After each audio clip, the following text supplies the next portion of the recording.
Chapter 11:10. There were three other people who also felt the difference. They were Qing Gang, Qing Xiang, and Qing Zong, the three lions. They were the recipients, so of course they felt it the most directly and directly. Similar to Zhen Yin, they didn't feel the stiffness of the swastika. Instead, they keenly captured a trace of indescribable sharpness in the mighty power of merit. To the ancient beasts, this was something that could threaten their lives, so they couldn't be careless. Therefore, the three lions secretly asked Zhen Yin for advice. Qing Gang was a little worried. Master Zhen Yin, this monk Jiaxing swastika is a little too sharp. If it accumulates in the long run, will it cause harm to our Tao foundation? It did not consider anything else, nor did it consider the possibility that the monk might have evil intentions. It only felt that if it persisted, there would be a bad influence. The so-called influence was nothing more than a period of rest and recuperation. Zhen Yin comforted it. It's okay. We Buddhists can't use underhanded methods in the Dharma demonstration. Do you think we're those shameless Taoists? It's a little stiff, but this monk hasn't fully mastered this aspect. He's only in the middle stage of bodhisattva, so he hasn't been immersed in it for long. You know what will happen when he suddenly takes it out? Qing Xiang also asked, then, what's the origin of that sharp intent? Is there such a mark in Buddhism? Shouldn't it be open and dignified? Zhen Yin laughed. He also just figured it out. Tell me, with the Tao state power contained in this monk's Dharma power, who's stronger and who's weaker? Qing Zong answered, the difference is similar. They're on par. Zhen Yin explained, that's right. The profound meaning of Buddhism in every Nanku is similar, but in terms of the depth of cultivation, he's far inferior to me. Then, how can he compete with me? He can only use some tricks to make you feel threatened and unconsciously have scruples.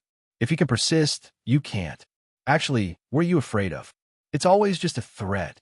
If he threatens you to give up, if you don't give up, this sharpness will never turn into reality, because it's used to scare people. Azure Lion and the other two were suddenly enlightened. Like I said, how could the lofty and grand Buddhist Dharma seal emit such an inexplicable sharpness? Just like those Taoist cultivators? So that's how it is. This is very easy to understand. He knew that there was a gap between him and senior brother Zhen Yin, so he wanted to cause psychological damage to the three of them. If the three of them suspected that there was a ghost in their hearts, they would have a sharp inner demon. As the Buddhist power increased, they could not help but imagine that they were in a dangerous state of being attacked. When they could not hold on any longer, as long as they admitted defeat and gave up, the foreign monk would win. How cunning. Fortunately, they weren't stupid, since he clearly knew that this sharpness was just a paper tiger, a threat that looked impressive but was useless. Once his misgivings were gone, he became more confident, more tolerant, more confident. When he felt this sharpness again, he slowly realized that this sharpness was like a combination of countless fragments. It could not form a qualitative change through accumulation. It was like countless small needles that could never become a big sword. Even so, as the total amount of Buddhist power increased, the six-headed lions also felt the pressure. After all, it was the power of Buddhism, a magnificent inheritance second only to Taoism between heaven and earth. It was not something that a small ancient clan could completely resist. They were ancient beasts, not the seeds of Buddhism. When they used their own demonic power to resist the pure power of Buddhism, even if it was the power of Bodhisattva, which was one level lower, the things contained in it might not be bodhisattvas. In the deafening cheers of the surrounding lions, the six-headed lions could still stand majestically in the beginning, walking with their heads held high, shaking their heads and wagging their tails. But now, they could only lie on the ground with their chests and abdomens on the ground. Their four claws were tense, and their lion tails were clamped to resist the waves of Buddhist power that came from their bodies. This process was still dangerous, because if they did not know their own strength and stubbornly held on, the Buddhist power would exceed the limit that they could bear. They could also be washed into Buddhist monsters, lose their sense of self, and become a real puppet mount. Even the indigo lions were unwilling to accept such an ending. They could accept being ridden by friends, but no living creature was willing to become a puppet. It had nothing to do with faith, but the nature of living creatures. But this risk was also controllable, because the increase of Buddha's power was not explosive, but an increase of one Naku after another. As long as they felt that they could not bear it, as a monarch, they had the time to withdraw. After all, this was not a battle. The changes of Buddha's power were gradual and not unpredictable and incomparably sharp. Right now, the six-headed lions were in such a state. They began to resist the Buddhist power with all their strength, but they could still bear it. Under the bombardment of the Buddhist six-syllable mantra, the demonic power of the three white lions gradually shrank, making it easier to defend. At the same time, the swastika that the three indigo lions were facing was not easy to deal with, especially the exquisite merit realm contained in it. The invasion was silent, and the pure Buddhist profound made the three indigo lions, who had some Buddhist roots, sigh in admiration. They had to admit that this was a true bodhisattva. Otherwise, he would not be able to have such depth in the path of merit. Time passed quickly, and in the blink of an eye, an hour had passed. If they calculated the output of Buddhist power, the two eminent monks had output tens of thousands of Naku. In other words, they were now close to the limit of the foreign monk, Jia Xing Bodhisattva. No one knew how long he could last, but it would not be long. This was determined by the strength of the realm. Zhen Yin Bodhisattva's expression did not change. Victory was right in front of him. What he needed to do was to maintain the same rhythm. He did not increase the speed of output and appear impatient, nor did he pretend to slow down the rhythm and let the enemy play with fire. This was the mentality of a true bodhisattva. He had already seen that the swastika of Jiaxing Bodhisattva had become slightly dim, and there were traces of flowing light flashing in the dimness. That was the sign of the swastika's instability. This guy still wanted to scare the three indigo lions, even now, but he did not know that his trick had already been seen through by them. This guy was tough on the outside, but weak on the inside. This was the true portrayal of this guy. The scene in the field could not be hidden from the eyes of the surrounding lions. Humans had the heart to help the weak, and so did lions, especially to two unrelated humans. They were already tired of watching the Heaven's Choice Buddhist sect. Only this new monk was somewhat interesting. He even attacked Dafa. They did not know if he would fly into a rage and not come again after the setback. If he really did not come again, it would be a pity. No one would take out such a precious treasure again. With such a mentality, the lions that stood on Jiaxing Bodhisattva's side became the majority. They were very willing to express their attitude. At the very least, it was a kind of spur to Zhen Yin Bodhisattva. Look at the monks in the main world. They're so Dafa. Can't Heaven's Choice learn from them? Talk less about the nothingness of Buddhism and more practical treasures. Chapter 11:11. The elegant demeanor that monk Jiaxing had always maintained could not be maintained anymore. He started to grit his teeth, and his veins popped out. In the eyes of the pride, this was a sign of collapse. It was obvious that his Buddhist power was starting to run out. The outcome had been decided.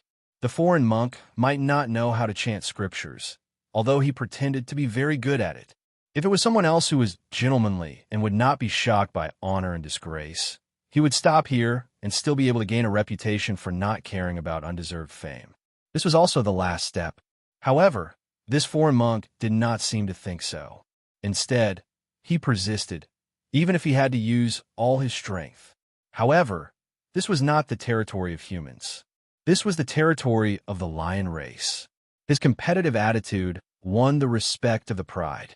Calm and collected, knowing when to stop. Friendship comes first, fighting Buddha comes second. Such an attitude may be normal for human beings, and it is advocated. It is the demeanor of a great cultivator. But the ancient beasts would not talk about this. They only had one attitude towards victory and defeat: fight. Even if they were forced into a corner, even if their heads were full of blood, Even if their hands and legs were broken, they would bite off a piece of their opponent's flesh with their teeth. This was the fighter that the beasts respected, and also an important reason why many prides were unwilling to accept Buddhist ideals. Therefore, even if he was clearly at a disadvantage and showed signs of defeat, there were more supporters beside him. Originally, there was only 50% to 60% support, but now it had soared to 70% to 80%, except for a few loyal prides, such as the flower lions and manticores. This change also made Zhang Yin very depressed.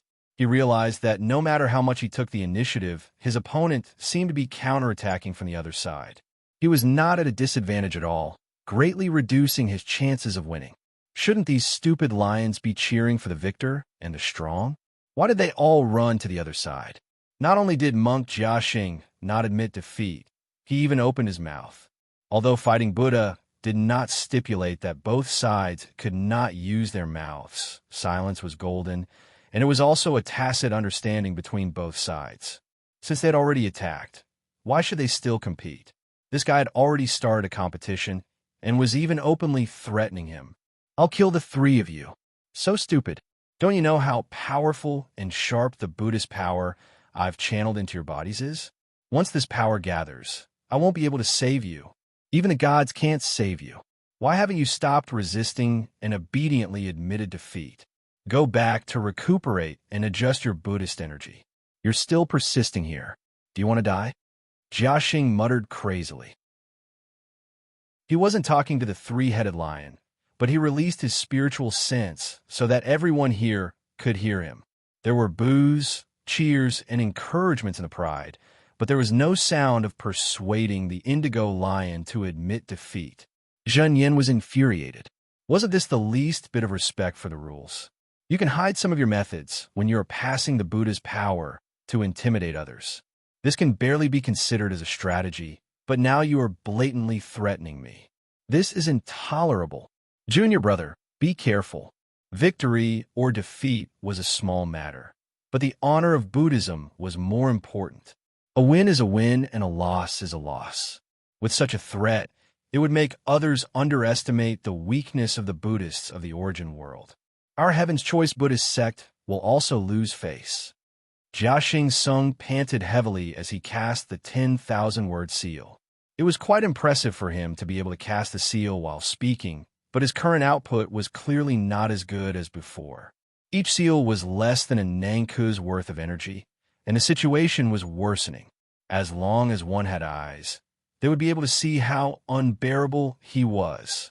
Yet, he was still talking nonsense and trying to bluff his way through. This kind of character was a bit shameless. He was flustered and exasperated. Senior brother, it's not a matter of victory or defeat now. It's also not a matter of Buddhism's honor. The problem now is the life and death of the indigo lion.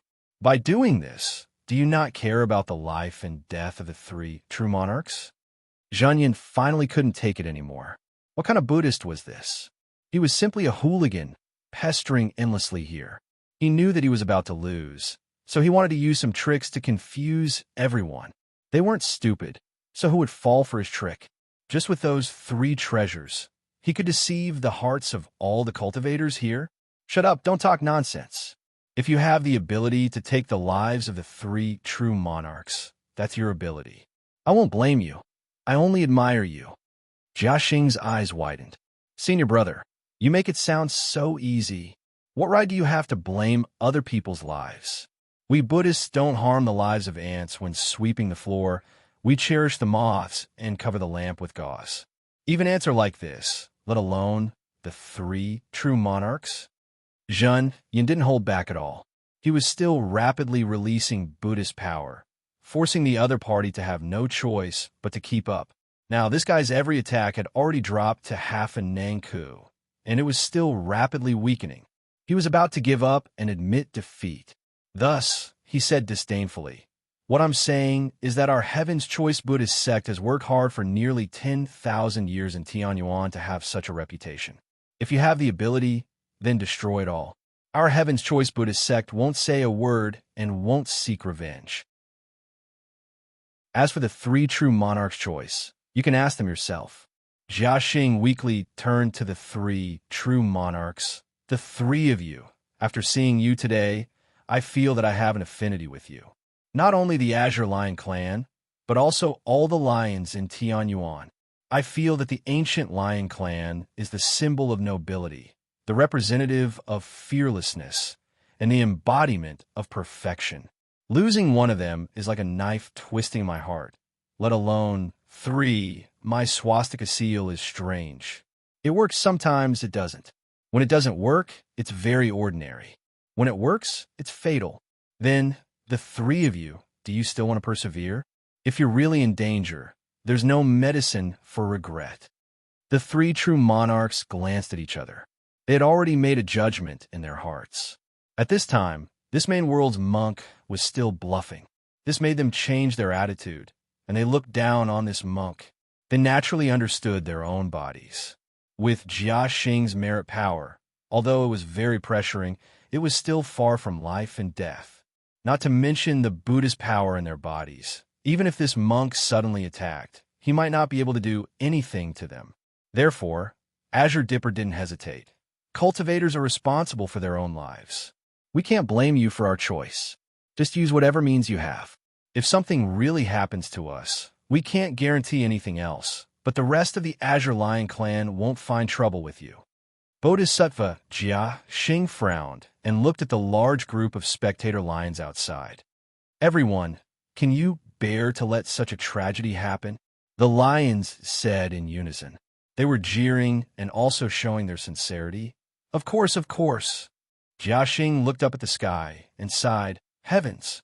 I'm merciful and sighed to the heavens, but I can't do anything.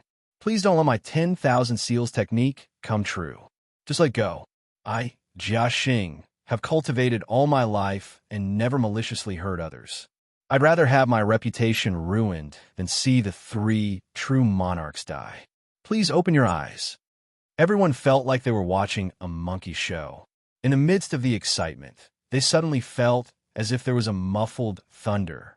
Looking forward, the three true monarchs were already bleeding from their 7 orifices, and there was no trace of life.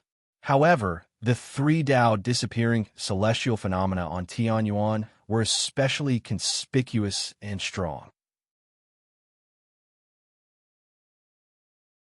Chapter 11-12. Everyone present was dumbfounded. Only a monk was crying and wiping his tears. He was very sad. The 3-headed Azure Lion had really collapsed. The foreign monk was extremely worried and stressed to everyone again and again. The accident that he didn't want to happen had finally happened. The death of 3 lions was a big event. What was strange was that the murderer seemed to be the most innocent, and the spectators and bystanders were the real murderers. I've already reminded you, but you didn't listen. Jinyin didn't listen. This was the main family of the Azure Lion tribe. How could he threaten them for no reason? The Azure Lions didn't listen. They were the direct victims of the tragedy. How could they talk about the glory of the Lion tribe? The spectators didn't listen either. They were the ones who added fuel to the fire. Even now, how many lions were really sad? How many were actually gloating? Only the only one who was really merciful began to chant beside the 3-headed Azure Lion. If there are people in the future who don't have enough food and clothing, who don't have enough to pray, who are sick, who don't have good fortune, who don't have good fortune, who don't have good fortune, who don't have good fortune, who don't have enough food and clothing, who don't have enough. Such people, hearing the name of Ksitigarbha and seeing the image of Ksitigarbha, are respectful. After chanting it 10,000 times, all the undesirable things will be eliminated gradually, and they will have peace and happiness. Even in their sleep, they will be happy. Ksitigarbha Bodhisattva's original vows sutra was peaceful and comforting. Then, Jinyin Bodhisattva, who was suspicious, joined in. This was the proper rhythm, the necessary procedure after the death of a Buddhist disciple. Of course, the cause of death was hard to say. Was it a normal death or an abnormal death? Unknowingly, Jinyin Bodhisattva felt that since he came to Tianyuan, everything he did seemed to be under the control of others. He was being led by the nose. He always thought that he had the initiative, but it seemed that he didn't have anything. The process was under his control, but the result was not as he wished. Just like the chanting now, shouldn't they investigate the cause of death first? This was a principle that even mortals understood. When there was death, there had to be a master to identify the cause. But now, they thought it was a normal death. Was it a coincidence? They didn't need to judge carefully? Why was it like this? Everyone thought it was logical. Zheng Yin also understood the world. He knew that all the lions present subconsciously thought that they were part of the murderer. They felt uneasy, so they wanted to end things hastily. Among them, there were even those who got what they wanted and were taking advantage of the situation. However, if one thought about it in a simple way, shouldn't there be only one murderer? The one who chanted the loudest? What a strange world. What a complicated heart. When the two eminent monks chanted, this was the first time in the 10,000 years of contact with Buddhism that the pride of lions became uniform. Those who did not cause trouble were all sincere. Among them, the ones who chanted the loudest were Jia Xing Bodhisattva, an immortal three-headed white lion. Was this strange? In a mortal world, the coffin lid was the final conclusion. It was the same in the cultivation world. They didn't cover the coffin, but in such a group event, everyone had read the scriptures, which meant that this event had reached a conclusion. There was no perpetrator. This was just an accident. Jia Xing Bodhisattva? He had tried his best to dissuade him countless times. What else could he do? Zhenyin Bodhisattva? He had said that he would let the three immortal green lions choose for themselves. He didn't overstep his authority. The spectators, yes, were spectators after all. They couldn't take it seriously, and the law couldn't punish the majority. If you want to blame someone, blame the heavens for not having eyes. The green lion's misfortune appeared. Heavenly fire scorched fur. They deserved it. Jia Xing Bodhisattva chanted a passage of the Ksitigarbha Sutra with a sorrowful expression. He almost couldn't control himself and sighed to the sky. Woohoo! I've lost my friend forever. A moment ago, your voice and smile were still in my ears. The next moment, life and death were separated. The tragedy of Tianyuan was nothing more than this. The artifacts are here. How can I endure it? Forget it. Why should I keep these three treasures? You can't be allowed to stay. Why don't I destroy and abandon them, send them to the netherworld, and use them to defend myself against the enemy? Once he finished speaking, before the surrounding lions could react, he had already circulated his energy and activated it. In an instant, the purple gold robe, the moon Buddha crown, and the demon-subduing giant pestle exploded and disappeared under his reverse circulation mysterious technique. As expected of a good treasure, the astronomical phenomenon caused by the disintegration of the artifacts was actually not inferior to the movement caused by the disintegration of a Yuanying level cultivator's Tao. The lions' hearts bled as they watched. While secretly lamenting that it was a pity, they respected this foreign monk even more. He was a true bodhisattva, his true temperament. He was the lion race's eternal friend. When the chanting was at its most emotional, the lions roared in unison, shaking the remains of the three-headed green lion into nothingness in the void. This was a method unique to the lion race. It was a kind of sky burial. Born here, died here, no one came to stop him. Zheng Yin wanted to stop him because he wanted to thoroughly investigate the internal injuries of the three-headed green lion. However, he didn't dare to do so because such an action would definitely cause public anger. For ancient beasts, this was their last dignity. Even their enemies had to respect it. Bodhisattva Jia Xing naturally followed the wishes of the host. It was best to destroy the corpses and leave nothing behind. This was a very good habit. He had to respect it. After causing the deaths of the three green lion lords, Bodhisattva Jia Xing blamed himself and didn't have the interest to continue staying. After reluctantly bidding farewell to the lions, he embarked on the return journey alone. He had left, but the changes in Tianyuan had just begun. The Buddhist sects of the Heaven's Choice mainland had spent nearly 10,000 years to rope in the Green Lion clan. Now that the three true monarchs had left, the remaining Yuanying green lions wouldn't be able to keep their territories. It would be very difficult for them to even keep their lives in the cruel competition that was to come. There were many changes. White Lion ascended to the position. The control of the Buddhist sects in Tianyuan fell. Nearly 10,000 years of hard work was lost in a single day, and they fell into the most ancient bestial struggle among the lions. Zhen Yin Bodhisattva couldn't care about these things.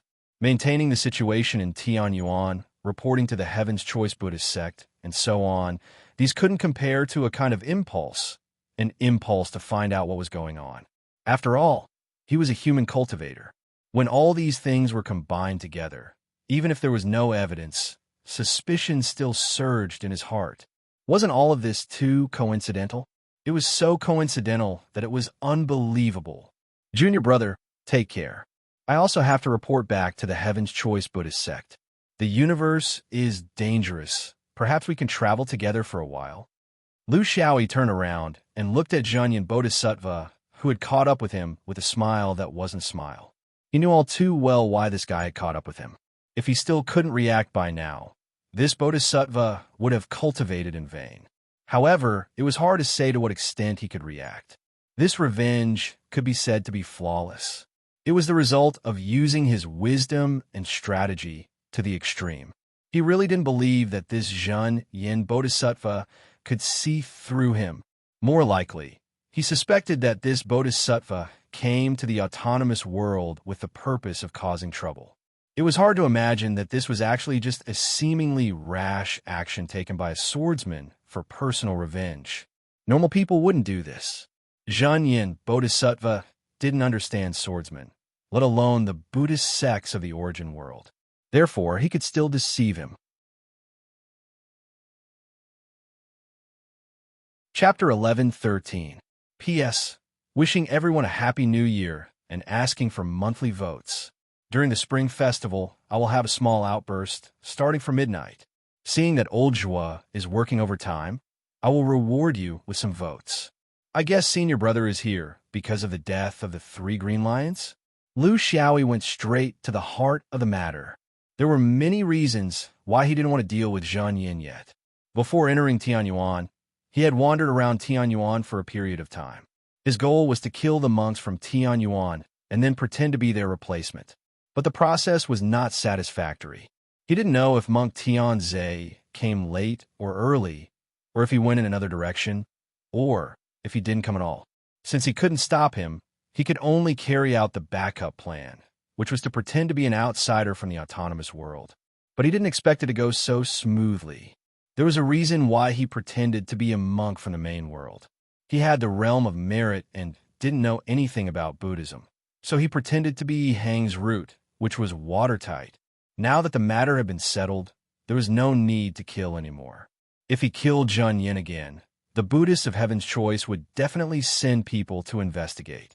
How could he kill all the lions of Tianyuan? So he might as well keep this monk alive, as long as he could deceive him. Zhen Yin Bodhisattva was very serious. Junior brother, you and I are both from the same Buddhist sect. Tell me the truth. Did you do it on purpose? There are no lions here, so something to be said openly. The internal debate of Buddhism is one thing, and the external debate is another. If I don't figure out the reason, I won't be able to report back. Lu Xiaoyi sighed. Senior brother, have you heard of formless alms? Zhen Yin Bodhisattva was shocked. Formless alms? Of course I have. This is the supreme method of using the great path of merit and virtue. Junior brother used formless alms on the 3-headed green lion. I heard that this secret technique can only be comprehended by half-immortals. Even Buddhas can't do it. How did Junior brother cultivate it? Could it be innate wisdom? Lu Xiaoyi's mouth was full of nonsense. It's not convenient for me to tell you the specifics, Senior Marshal brother. There's a trick to it, but my charity isn't formless. I can only do half of it now. You know, when a small horse pulls a big cart, it's hard to control it accurately. Senior Marshal brother's cultivation is profound, and I'm far from it. In the end, I was anxious and used this half-form charity that I'm not familiar with. Senior brother knows that there is a huge difference between formless and half-form. When I attacked with half-form, it was actually to intimidate them. I didn't want to do anything to them. Even if there was a difference in cultivation level, he couldn't do anything to them. But in the end, who would have thought that half form would turn into no form? Senior brother actually knows best that such a transformation is especially precious to us Buddhist cultivators. We can't give up on transformation because of this, so it's all my fault.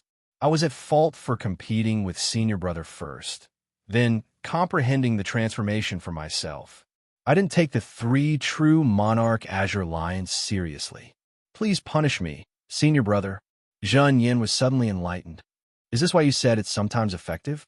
I thought it was a lie, but I didn't expect it to be like this. Under this transformation, it's really hard to give up. Lu Xiaoyi shook his head and sighed. What he said was both true and false. In Jin Yan's eyes, it was hard to find a flaw because he was too familiar with the path of merit. Even most monks and bodhisattvas couldn't do it, so he didn't even think about Taoists. He originally wanted to use formless charity to solve the problem, but he overestimated himself.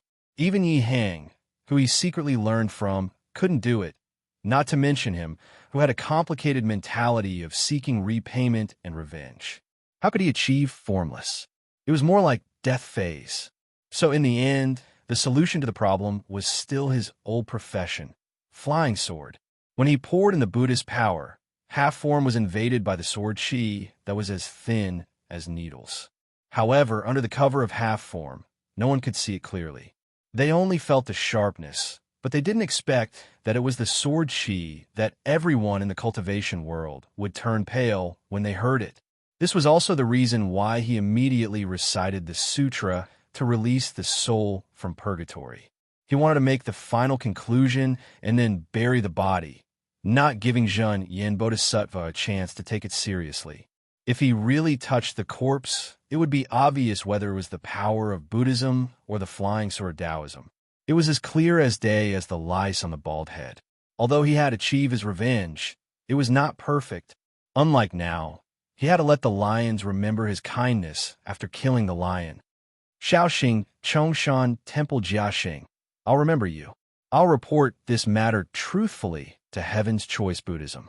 As for whether there will be any negotiations between the sects in the future, please take care of yourself. Junior brother, Lu Xiaoyi bowed again. If senior brother returns empty-handed and even bears the responsibility, Jia Xing will feel uneasy. As for the mistake in Tianyuan this time, senior brother can just push it to me. It's a self-inflicted wound. I won't say anything. Zhen Yin glanced at him. I'll only tell the truth, but I won't exaggerate. But what happens in the future is not something that can be controlled by people like you and me. Lu Xiaoyi sighed. We didn't become friends, but got into trouble. I've sinned. Zhen Yin Bodhisattva then left.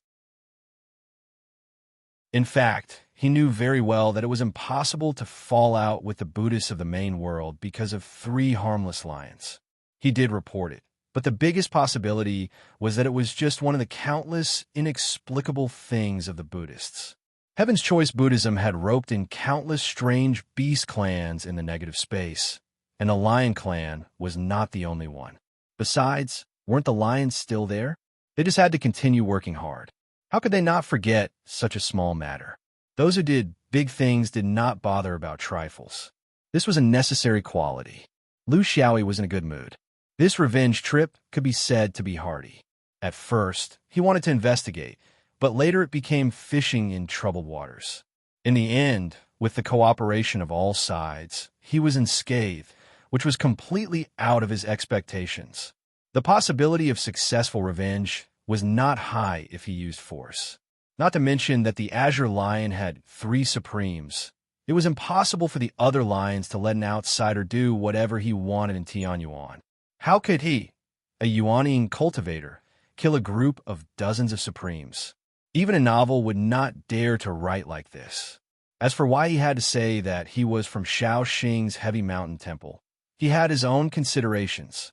First, he was familiar with Yi Hang's way of fighting, so he could learn almost all of it. Second, with Yi Hang's foundation in Heavy Mountain Temple, if the Buddhists in the negative space really asked, Yi Hang would definitely be able to guess that it was him. The key was that he did not dare to say it directly, which was very interesting. Third, He needed to leave such a reason to connect the positive and negative space Buddhists. His purpose was nothing more than to find out the basic movements of the Buddhists after the collapse of the Great Tao. He could not break in, so he could only use such a roundabout way to leave an opportunity to meet, so that it would not be too abrupt. This was actually the way of Taoism. They did not do anything, but they had to leave a way out. It was not to appease the enemy, but to leave a lead, a clue, so that they could better grasp the opponent's movements. After settling everything, who should he look for next? Chapter 11:14. In a nearby sky in the negative space, a few true monarchs and a human Taoist were gathered together. They seemed to have some disagreement. True monarch Huang Qi, my clan has always been grateful for the help your sect has given us in the inheritance of our clan.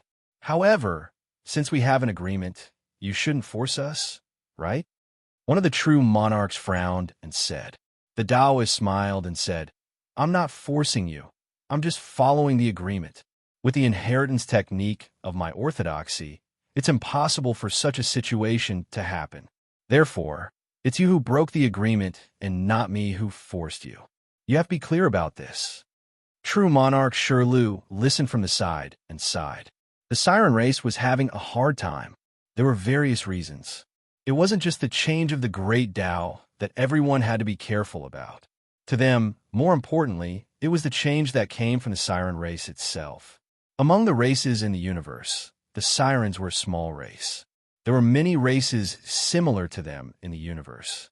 For example, their neighbors, the lions in the heavenly plains. In the big branch of the ancient beasts, there was a very basic rule. The stronger the ability, the weaker the reproduction ability. In fact, this rule didn't discriminate between races. It was the case for the ancient sacred beasts and humans. The core of this rule was that the heavenly Tao didn't allow a race to suppress the universe in terms of strength and numbers.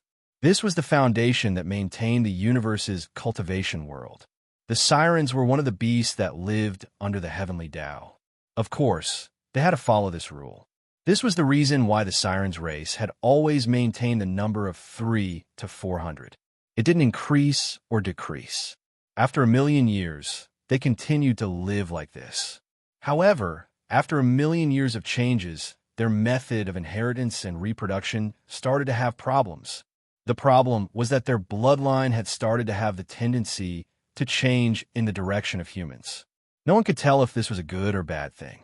However, in general, there were more negative changes. As ancient beasts, their individual abilities were incomparable to that of ordinary humans. The only good thing was that their appearance and body were closer to humans. In other words, it was easier for them to attract humans. However, if they really turned into humans, there would be no more sirens in this world. This was something that no one wanted to see. Of course, this evolution would take at least hundreds of thousands of years. At the moment, it didn't seem to be too worrying. The most direct impact on them was that, because of their proximity to humans, they had unknowingly been infected with a bad habit of humans. Closeness equals reproduction. This was not something they were willing to do because their race was only so big.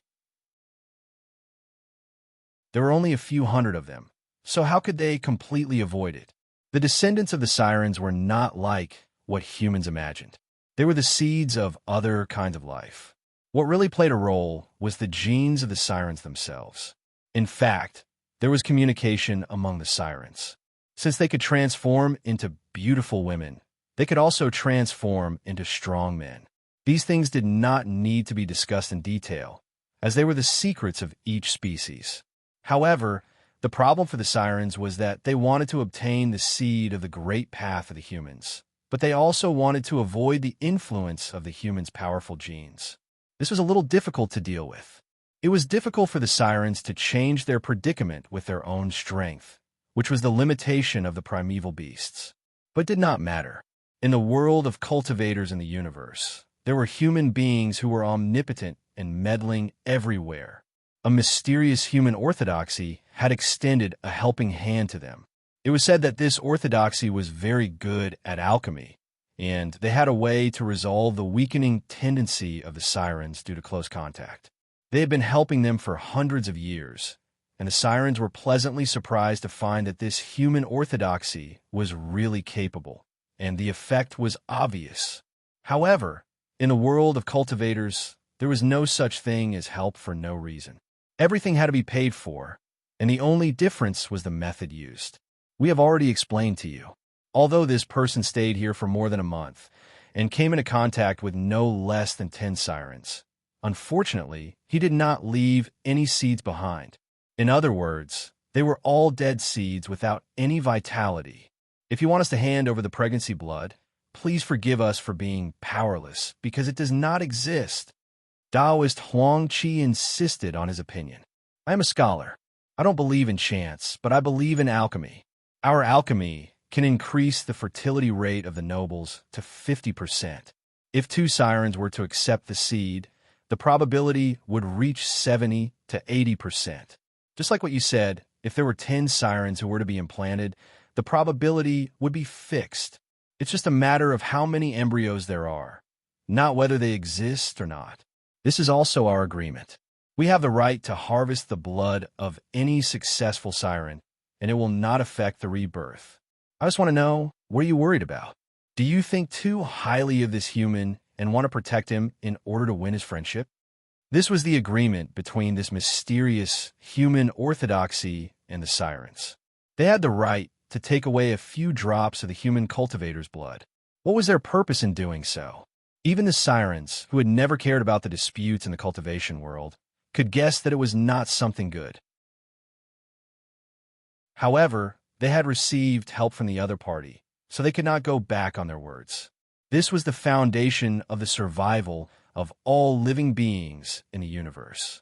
What made them feel strange was why this Taoist was so interested in the swordsman's seed. Was it because he had a powerful background? Was it because he had a strong background? Or was it because of some other reason? The sirens still valued this swordsman, but they did not value him so much that they would offend the mysterious alchemy faction that helped them. The reason why they refused was because from their experience, that bastard had played for nothing for a month and did not leave anything behind. However, Huang Qi did not believe in experience. He only believed in data. This was the source of the disagreement between the two parties. One of the sirens suggested, "We need to discuss this." I wonder if fellow Taoist Huang Qi smiled. Of course. The internal affairs of the sirens should be decided by you all. Outsiders should not interfere. I'll go outside and take a look. Once I've made a decision, I'll inform you. True monarch Huang Qi floated away, leaving the 5 sirens looking at each other in dismay.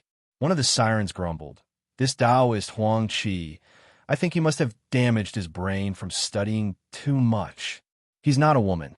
So how much does he know about women? Is it strange that he couldn't plan it?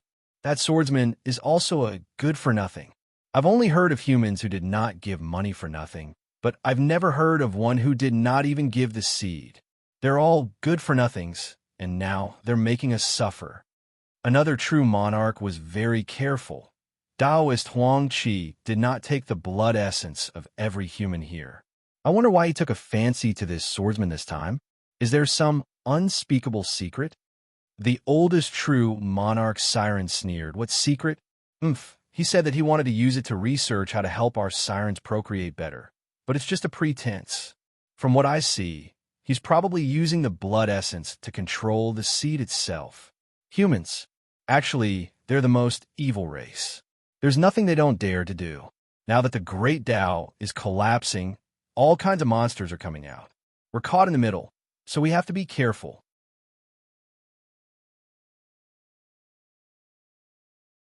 Chapter 11:15. P.S. Wishing everyone a happy new year and asking for monthly votes. While the few perfected monarchs were discussing, the last perfected monarch, Rin, rushed in from outside. Latest news: the 3 perfected monarchs of the Azure Lion clan were killed. This news immediately attracted the attention of all the perfected monarchs, because a few months ago, when a swordsman left this place, he purposely inquired about the habitat of the Azure Lion clan and all kinds of information about the heavenly plains. Seeing that everyone was looking over, the youngest perfected monarch Pomegranate smiled bitterly. That swordsman is very cautious. He didn't reveal anything. He only used the information about the Azure Lion clan in exchange for the seed. That's why I think that Taoist Huang Qi knows more about his background than we do. Otherwise, he wouldn't have kept an eye on that swordsman's seed. The older perfected monarch asked, how did he kill it? Was it a huge battle? Or was it done silently? Was it done alone? Or did he gather an army? Perfected monarch Run, who was the last to enter, said simply, it was done alone. It was also done silently. Anyway, there wasn't a huge battle. Our spies only saw him go in alone and come out alone. The heavenly plains was very peaceful, and there were no abnormalities. Except for the death of the three-headed Azure Lion. It was as if the Azure Lion clan didn't care about it at all. As for the specific information and how he killed it, we still need to continue investigating. We can't rush it. The perfected monarchs fell silent. They could also sense that the swordsman was very strong. Actually, they could tell from the way he killed the Azure Lion clan. Such a person's background was also not small. Then, what could they do to not offend the swordsman and Taoist Huang Qi? This was the tragedy of a small clan. Perfected monarch Pomegranate cautiously said, I think that we should just tell the truth. That swordsman is very stingy, and he didn't leak a single seed of vitality. I remember that he came into contact with 43 clansmen in a month, and those who were prepared to wait wholeheartedly for his seed didn't plant a single seed. That's why we can be sure that this person is just a fool. But Taoist Huang Qi doesn't know that. That's what I'm thinking. Aren't there 9 others who have come into contact with other humans or void beasts other than this swordsman? Let's just say that we don't know whose seed it is. Out of the 9 clansmen, 5 of them are already pregnant, right? According to Taoist Huang Qi's theory, there must be a swordsman's seed in there. Let him take it himself. It doesn't count as deceiving him and breaking the agreement, right? The few perfected monarchs nodded in agreement. Shirley was right. Even though the sirens were very confident in their experience and knew what kind of person the swordsman was and that he was a cheapskate, since Taoist Huang Qi insisted, it wouldn't be considered a breach of the agreement if they pushed the 5 of them out. After all, they relied on their experience while he relied on his knowledge. As for what Taoist Huang Qi's blood embryo would do in the future, and whether it would belong to the swordsman or not, it had nothing to do with them. Seeing that everyone agreed, Supreme Pomegranate said softly, if we meet this swordsman in the future, should we give him a warning? This person is very strong. I'm afraid that after he knows the truth, he will target us. The older perfected monarch shook his head and waved his hand. There's no need. You're just giving yourself away. If you really say something bad, it'll be as if our sirens are part of the conspiracy against him. Don't worry. Trust in our experience. That swordsman definitely didn't leave the life seed behind. He's just a freeloader with a black maggot in his heart. If someone like him goes up against Taoist Huang Qi, it's hard to say who will be at a disadvantage. There's no need to worry about him. It's not a problem. It'll be better if we perish together. Of course, Lu Xiaoyi didn't know that a clan was scolding him for being a freeloader with a black maggot in his heart. He was now wandering freely in the void. He was in a good mood, and his whole body was relaxed. He finally had an explanation for Martial Uncle Mi's death. The swordsman's revenge was no joke. Meeting Martial Uncle Mi this time once again proved the difficulty of the return journey. It wasn't as easy as he had imagined with the guidance of the road signs, but it also gave him some confidence. At the very least, he was now more familiar with the dozen or so universes starting from Zhou. Through Martial Uncle Mi's anti-space ferry, he was also familiar with the dozen or so universes around the fifth ring. The key was the large section in the middle. Take it slow, the day will come. Actually, he had long since lost the urge to return home that he had when he first came to Zhou. As the saying goes, returning home in glory. Back then, Jean Dan had wanted to fly back to Yuanying and show off. But now, it seemed that Yuanying didn't have anything to show off. In the big stage of the universe cultivation world, if you weren't a true monarch, you wouldn't be able to call yourself a big shot. Uncle Master Me's experience had taught him a serious lesson.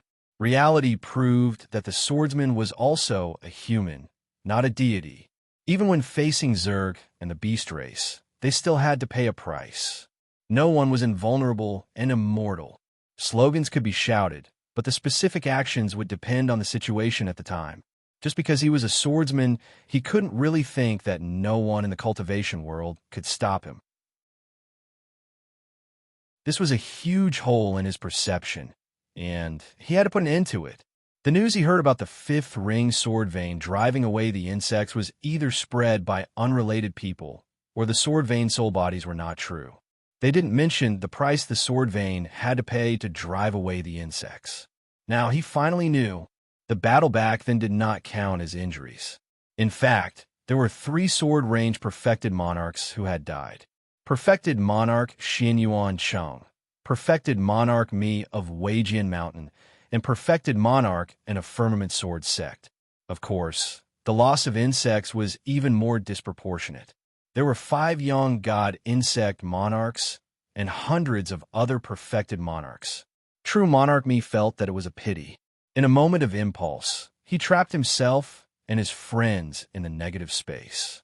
Because of guilt, he didn't care about his life and his rationality and chased after them. He didn't have the ability to kill them alone, nor did he have the ability to effectively spread the news. After hundreds of years of exhaustion, he exhausted his life's potential. When he met the lions, his strength was less than half of his peak. This was a principle taught to Lu Xiaoyi. No one was perfect. Not every hatred had to be avenged, and not every kindness could be repaid. There would always be unhappiness. This was a part of life, and also a part of cultivation. Some people always said that if you don't hate, you can't have a clear state of mind. This was nonsense. Even the heavenly Tao had to walk a tightrope in balance. Even immortals had to face the collapse of the great Tao. You, a small human cultivator, shouted every day that you wanted to have a clear state of mind and not be wronged. Isn't this reaping what you sow? You have to learn to forget. At the very least, you have to forget when you can't do it for the time being, instead of brooding over it all the time. In the end, cultivation was about who could go further and who could go longer, and not who could be the most happy. No matter how you put it, it made sense.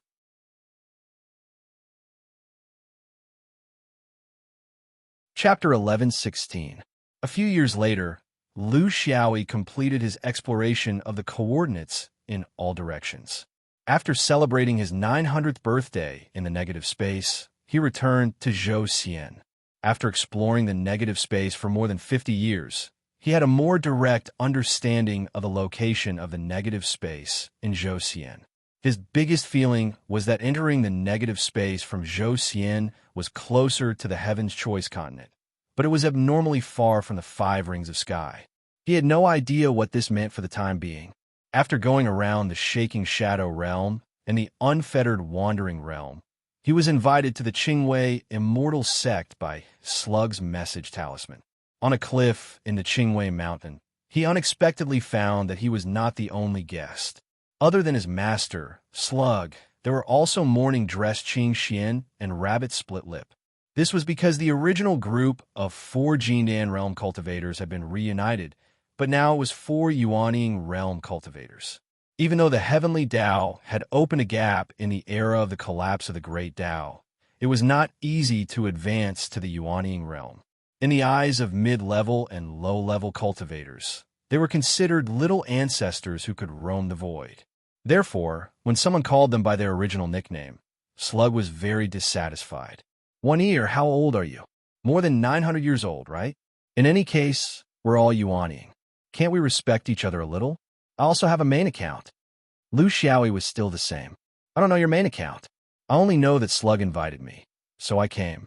If it's your main account, I won't even bat an eye. Do you believe me?" Slug glared. "One ear.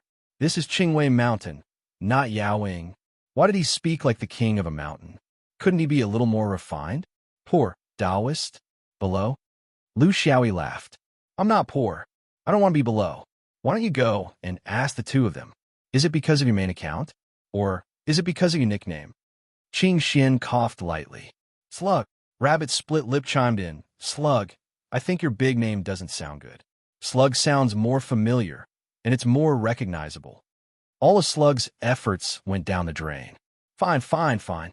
I can't out-talk you. Since that's the case, let's stop pretending. Let's just treat this reunion as a gathering of mountain kings and discuss how to go out and kill. The four of them sat down, and the wine and meat were served. This was the old custom. Lu Xiaoyi's Slug was still as gluttonous as before, while Morning Clothes Hairlip was still as cultured as ever. Very good. No one had changed. They wouldn't change that easily. This was also an affirmation of his own past. Of course, this was between them. If it was in front of the disciples below, of course, it would be a different attitude. After a few pots of wine, as the host, Slug reverted to his old ways. Where is the steadiness of Yuanying? He stood up. We haven't seen each other for 300 years. Today is a great day. In order to test our friendship, to prove our past, and also for the sake of the drinking game, I propose that we ask each person a question. No matter what the question is, the person being asked must answer truthfully. No evasive answers are allowed. Qing Xin laughed and scolded. What kind of drinking game is this? No matter what the question is. Then, since there's only one question, who will be the one to ask? Slug was very bold. Since it's my suggestion, then I'll be the first person to be asked. The three of you can discuss the question that you think is the most difficult for me. No restrictions, no boundaries, and no taboos. The people in the future will have to do the same. Rabbit split lip laughed. Oh, this is a new method. Any question is fine?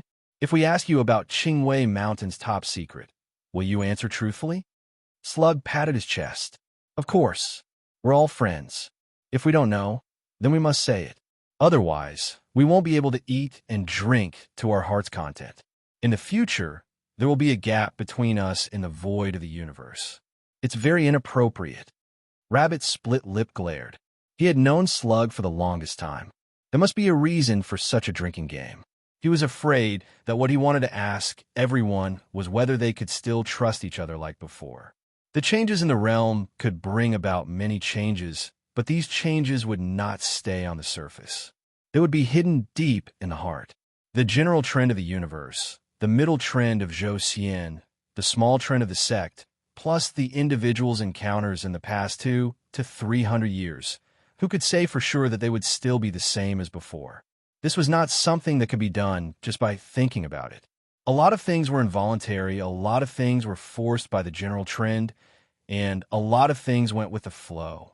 Since everyone agreed, Slug jumped onto an ancient pine on the precipice and acted like an expert with his hands behind his back. His clothes fluttered, giving the three people time to discuss. The remaining three people gathered around the table. Qing Xin smiled and said, "We have to find a topic that's difficult for him. Otherwise, won't the three of us have to make things difficult for him?" Rabbit split lip. You're the most familiar with him. You know what he doesn't want to talk about the most. We have to hit where it hurts and let him suffer the consequences of his own actions. Lu Xiaoyi nodded in agreement. He understood Qing Xian's thoughts. If this guy somehow heard about his and Qing Xian's background and asked about it, would the two of them answer or not? Rabbit split lip also agreed. Morn Clothes is right. Every cultivator should have their own secrets. This doesn't mean that we're not friends. These are two different things. Only this idiot would come up with such a disgusting idea. Let me think about it. Where is this guy's weakness? After thinking for a while, he said, it can't be the secret of his Qingwei immortal sect. The old guys in Qingwei are very tight-lipped. Moreover, Slug has always been a big mouth. He can't help but spill out whatever he knows about the sect. In short, I think that questions about cultivation won't make things difficult for him. Cultivation methods, secret techniques, Tao. He doesn't care about them. What he cares about are his private matters. I heard that when he was building his foundation, someone came to Qingwei Immortal Sect to sue him for raping his Tao partner. I wonder if it's true. The three of them discussed and realized that it was really difficult for a simple-minded person like Slug to make things difficult for him. In the end, they had no choice but to listen to Rabbit's split-lip suggestion.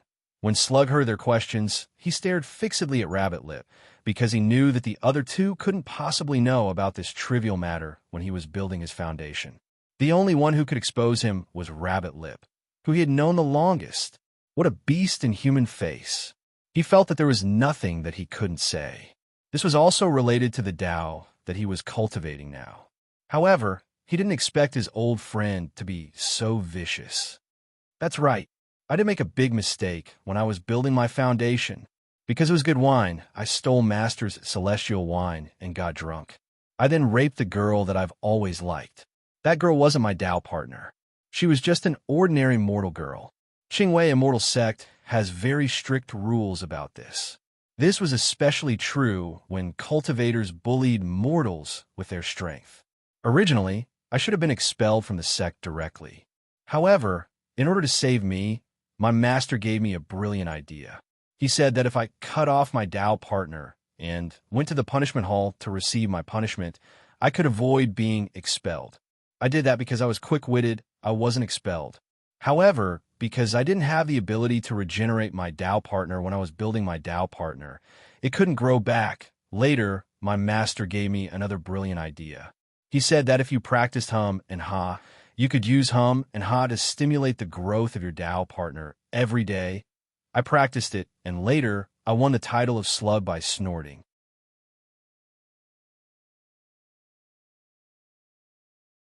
Chapter 11:17. Lu Xiaoyi gave him a thumbs up.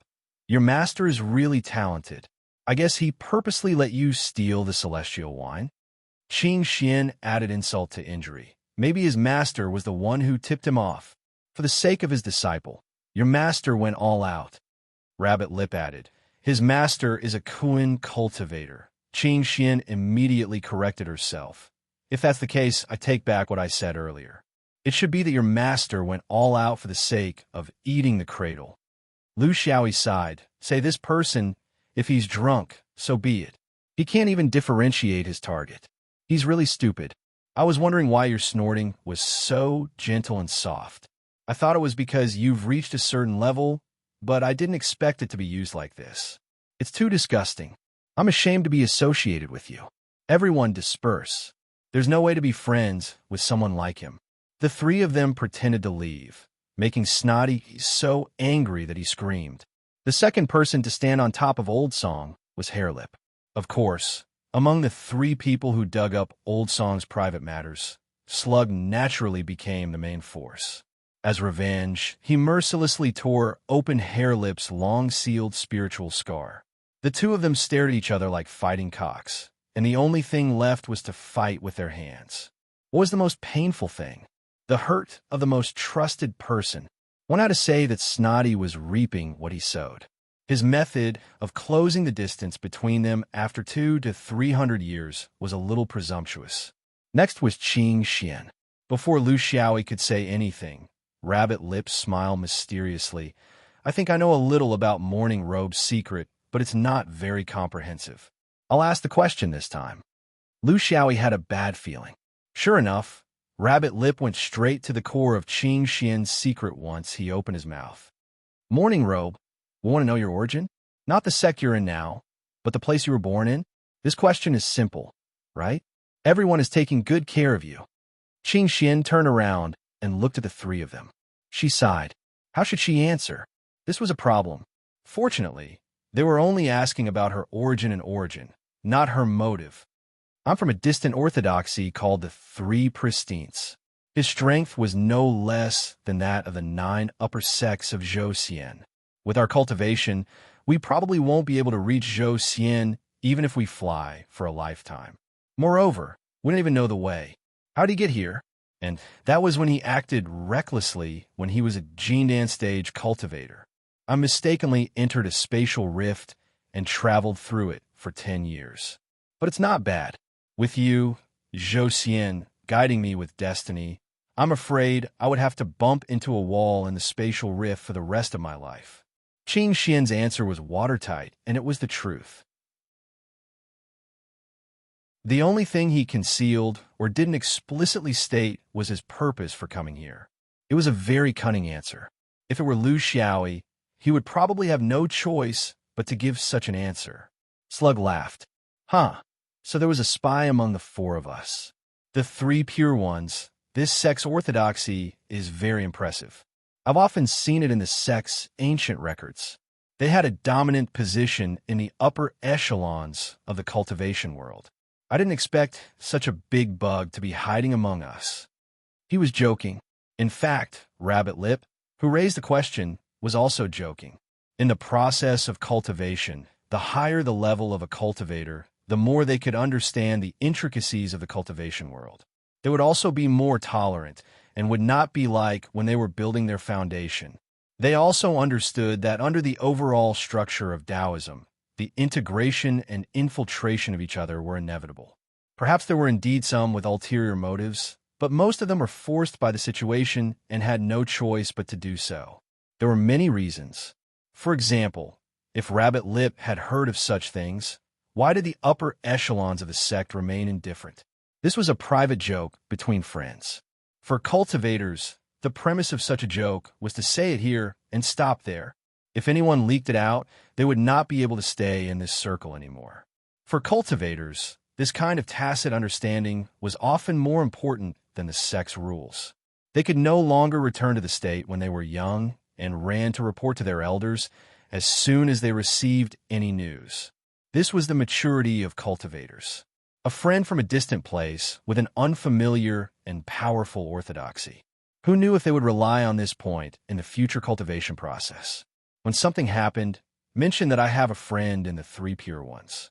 This was more useful than anything else. Integration was the trend. After the few of them joked around, Lu Xiaoyi could only helplessly fly towards Old Pine when he saw that everyone was looking at him. He muttered, I'll say this first. If it's inconvenient for me to answer, I'll run away. Do you think I'm as stupid as a slug? He was a little worried that they would ask him the same question as Qing Xian. It was pardonable if one person came from a distant and powerful orthodoxy, but if both of them came from a distant place, it was inevitable that people would be suspicious. Why did he deliberately pretend not to know before? Xian Yuan was also the first to push down the sword vein of the innate Tao. It would make people's imagination roam. In comparison, the three pure ones were easier to accept. Xian Yuan was different. If Lu Xiaoyi admitted that he was from Xian Yuan, then there was no need to ask. Among all his identities, Xiaoying and free wandering had no sense of existence at all. He could only be Xuan Yuan's root. This was a fact that he could not hide. The 13th ancestor crow had already set a benchmark for Xian Yuan in the cultivation world of the universe. Once it was branded, it could never be washed away, not even by scraping off the skin. It was something that was branded in the bones. The three of them muttered. In the end, the slug stood out and looked slightly serious. Considering this guy's shameless and black-hearted character, there was probably nothing that he did not dare to say. Therefore, they needed to start from other aspects. 1 ear. You have to tell the truth. Since you formed your nascent soul, how many Buddhist disciples have you killed? How many Taoist disciples have you killed? How many women have you befriended? Lu Xiaoyi immediately protested. This is not fair. Why is there only one question for you? When it comes to me, I have to answer 3 questions. Slug, your master is unfair. I'm going to leave the table in protest.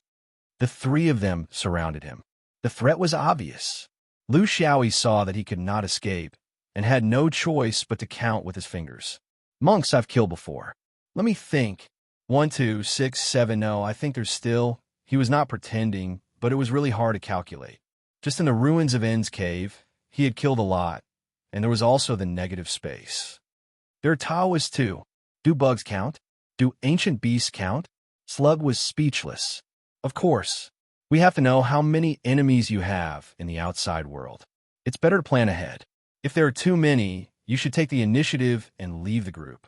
Otherwise, everyone will be unlucky with you. Lu Xiaoyi finished counting with his fingers. All right, according to my initial estimation, the monk has killed 31 people. The Taoist killed 39. The bugs are above 20. Did you not count carefully? There are 3 ancient beasts. Are they demon lions? There are dozens of void beasts. I was too lazy to count back then. There aren't that many, right?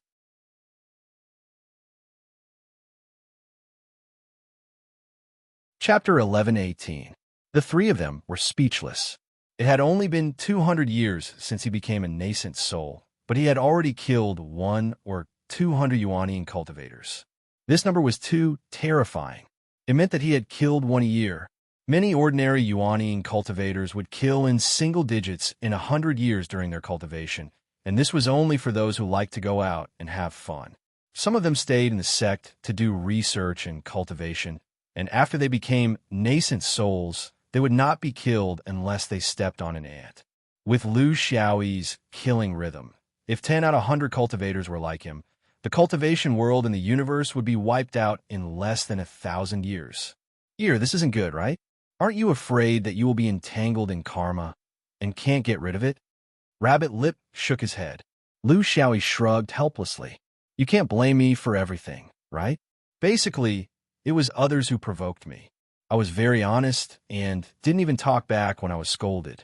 I even wanted to cover my head when I walked. What else do you want me to do? It's the cultivation world that is in chaos, not me. Slug did not hold back. The cultivation world is in chaos? You really know how to find excuses. I think the chaos caused by the collapse of the Great Tao can't even compare to the chaos caused by a group of swordsmen. You killed as many monks as Taoists. You really aren't picky. Qing Xian added, of course he isn't picky. As long as they are alive, he dares to kill them. Lu Xiaoyi remained silent under the attacks of the crowd. He had made up his mind to fight back silently. They spoke as if they were pure, but in reality, they had killed as many as he did. Now, they were pretending to be saints. However, his silence did not fool them. Slug's mind was very clear. 1 ear. What about the other question? How many women have you harmed in the past few hundred years? Why don't you tell us the truth? Lu Xiaoyi said weakly. That does spending money count? Slug shouted, it doesn't count. Just talk about cultivators. Lu Xiaoyi was embarrassed. 50, 60. Who would keep track of that? We are all adults. The three of them looked over. This was even more bizarre than killing 100 people. They really couldn't figure out how this guy who spent all his time in the void of the universe did it. Lu Xiaoyi explained, yes, I met a friendly and hospitable siren tribe. We had an in-depth discussion about the situation in the universe.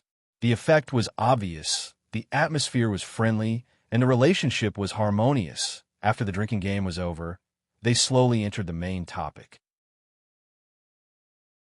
Their small circle had their own sources of information. The Qingwei immortal sect, the primeval cave, the yellow and the great mystery, and Lu Xiaoyi, who had rich personal experiences, outlined the general changes in the cultivation world of the universe in the past few hundred years. The details might not be detailed enough, but the general direction was good.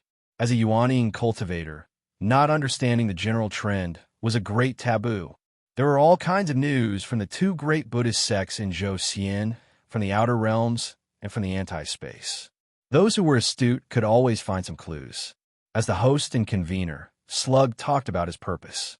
It has been nearly 250 years since the collapse of the Great Tao of the Great Void.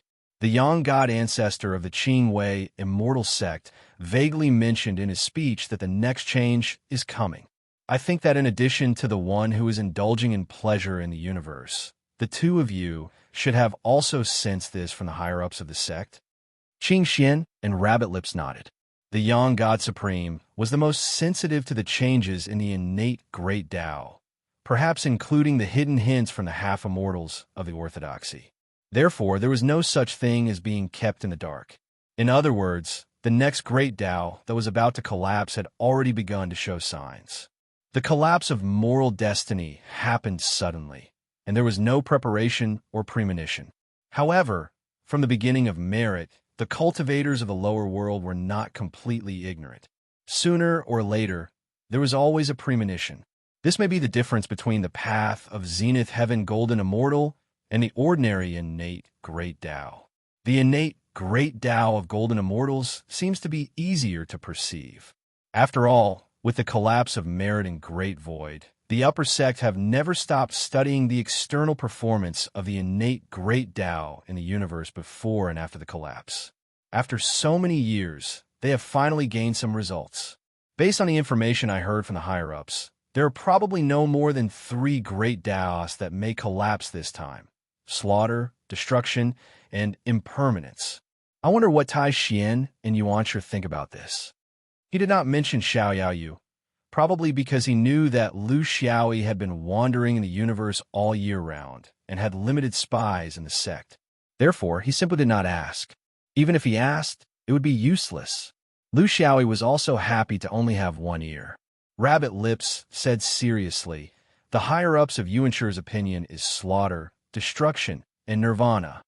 Qing Xin pondered and said, "Tai Xian's guess is slaughter, destruction, and nirvana." Slug concluded, "Excluding the worst answer and the opinion of Trash One Ear, then the main direction of the collapse of Great Tao is the same for our 3 sections. The only difference is the 3 great Taos of Buddhism: impermanence, nirvana, and nirvana. Considering that there are not many great Taos involved in Buddhism, and the collapse of merit and virtue only happened a few hundred years ago, since everyone has a different feeling about which great Tao of Buddhism collapsed, can we assume that the great Tao of Buddhism will not collapse this time?" Lu Xiaoyi praised, "Good reasoning. The core is, if I don't understand it, I will exclude it." Seeing the 3 of them staring at him with murderous eyes, Lu Xiaoyi knew to shut his mouth. Slug continued, "The question is it slaughter or destruction? In fact, the precursor of the collapse of great Tao must be chaos. Therefore, the collapse of these 2 great Taos should be ranked first, in line with the decay of the heavenly Tao. If the great Tao is disorderly, all kinds of monsters will appear and order will collapse. Countless changes will be possible. This is common knowledge. For example, One Ear was born in the face of disaster. When slaughter and destruction collapsed, the god of slaughter would descend and blood would fill the world. This is a person like him." Lu Xiaoyi was speechless. Why were they always targeting him? The reason was actually very simple. "Slug, let's talk privately later. I will tell you the spatial location of the group of sirens. My condition is that you don't drag me into this mess for no reason." Slug had achieved his goal and changed his tone. "Of course, we still know One Ear. Although he is a little ruthless, he is not a bad person. Occasionally, he has a bottom line. Whether it is slaughter or destruction, the collapse of the great Tao this time is the general trend. There are also many other evidences. I won't go through them one by one. There are some things that we can't understand. What I want to say is, if it is really the collapse of the great Tao, then what benefits can we gain from it? Although among the 4 of us, only One Ear is proficient in slaughter Tao, the 3 of us more or less understand it. We're all on the same side. Let me be honest. If you don't understand the great Tao, how can you survive in the cultivation world?"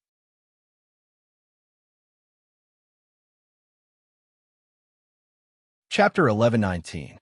As Lu Xiaoyi listened, he tried his best to digest the information. This was also a kind of improvement on the path of Tao. The world of cultivation was developing. 10,000 years ago, Yuanian cultivators would be seen as ignorant if they talked about the Tao. But now, discussing the Tao had become a daily thing. Impermanence, nirvana, and nirvana were all Taos that leaned towards Buddhism. Nirvana and nirvana were easy to understand, but the impermanence here did not refer to the impermanence ghosts, but a kind of profound meaning of Buddhism.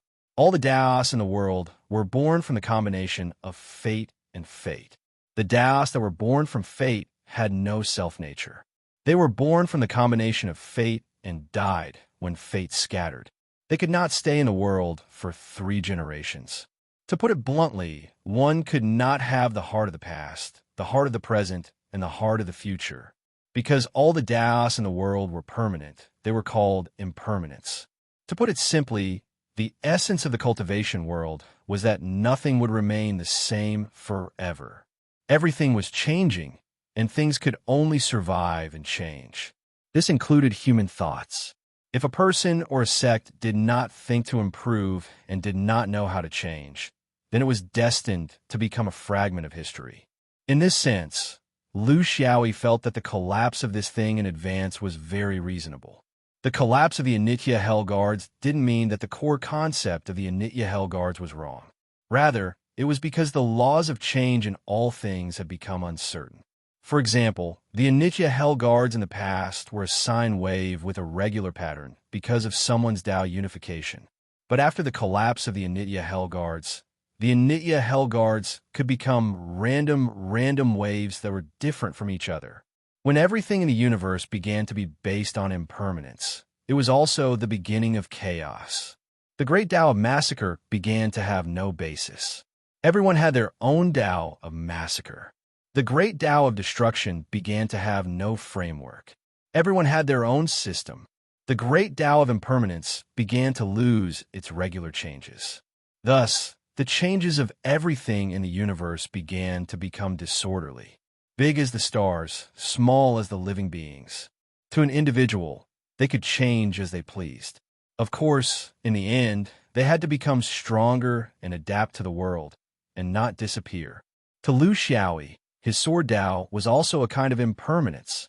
However, in the past, it was built on the foundation of a mature system.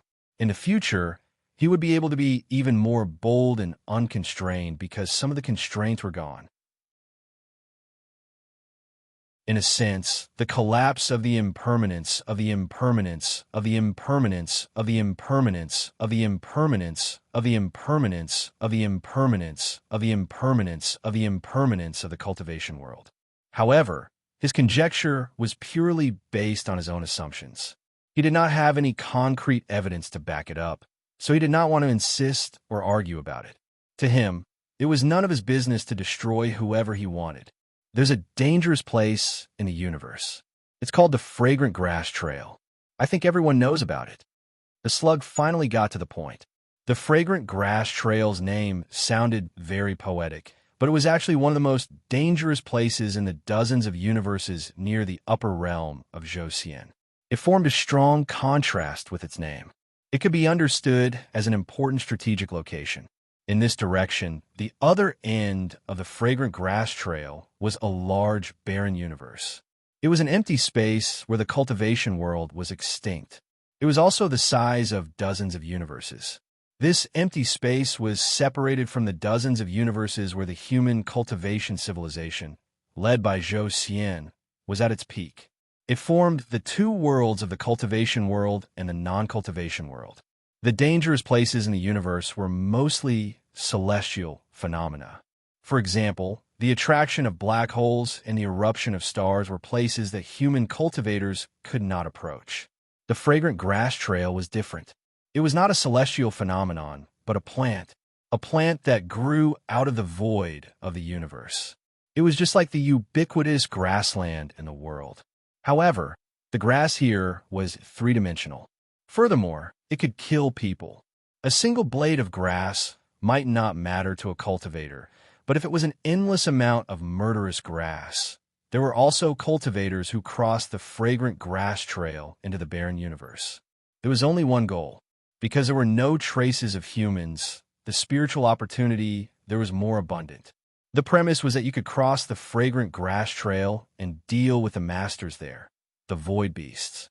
According to the research of the senior monarchs in the sect, the scattering of the great Tao fragments after they collapse isn't completely random. In fact, there's a direction. The direction is that the more suitable a place is for this Tao, the more likely it is for the great Tao fragments to be concentrated. The Fragrant Grass Trail is a place where countless cultivation creatures have been buried for millions of years. Humans, void beasts, all kinds of strange beasts, and so on. Because of its plant nature, the Fragrant Grass Trail is the best place to accumulate this kind of negative energy. Therefore, we determined that if it's the collapse of the great Tao of slaughter and destruction, this place is definitely the place where the fragments are concentrated. The Snot Man's eyes lit up. As far as I know, many cultivators who are passionate about this Tao have already set off for the Fragrant Grass Trail. There's no need to say those hypocritical words between us. Those who can reach this step and have outstanding combat abilities, which one of them hasn't tried the Tao of slaughter and destruction? It's just that they have to care about the face of Taoism, so they keep it a secret. It's as if all of them are saints. Since we're going there, it must be a big scene. A lone tree doesn't make a forest. I wonder if you're interested? The snot man's words were the essence of a cultivator who had reached the Tao. As for the great Tao of slaughter, although there were very few cultivators who had clearly shown it, which of those so-called cultivators who were outstanding didn't comprehend it? It was just a matter of how much and how deep it was. This included the few people present. Lu Xiaoyi didn't need to be mentioned. The swordsman never hid this point. The other three actually more or less understood it. Otherwise, they wouldn't have been able to kill people and reach their current positions. The great Tao fragments were the meat that attracted Yuanian cultivators the most. This was because they were at the best time to integrate the Tao realm. Unlike the perfected cultivators, whose Tao realm was fixed, it was better not to change it. Yuanian cultivators were still a blank piece of paper. They could experiment as much as they wanted and do as they pleased. This was their era. The three of them changed their minds. They also knew about the fragrant grass trail. In their respective sects, they had 2 or 3 friends who had invited them to go together. If a sect was considered as a whole and was divided into several sections, there were roughly a few sections. Excluding those who had reached the nascent soul stage through research, there were about 50% left. Subtracting those who were mediocre and might not even be able to pass the tangle of fragrant grass, there were only 20% left. Those who had nothing to do with the great Tao of slaughter were less than 10%. Those who weren't interested or couldn't go together due to various special reasons were numerous. Despite the size of the sect, there were probably only about 10 people who could go together. This was the unique characteristic of Taoism in the cultivation world. After all, they weren't swordsmen. Not everyone was good at fighting, and not everyone yearned for the great Tao of slaughter. Taoism's unique characteristic was its diversity. There were countless paths to choose from. Of course, the reason why the 4 of them were able to gather together in the first place was because of their fighting abilities. Or rather, their killing abilities were outstanding. After all, there weren't many who had grown up like them. They were no strangers to the great Tao of slaughter.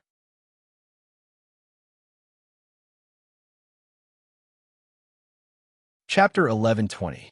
In the sect, there were thousands of Yuaniing gathered together.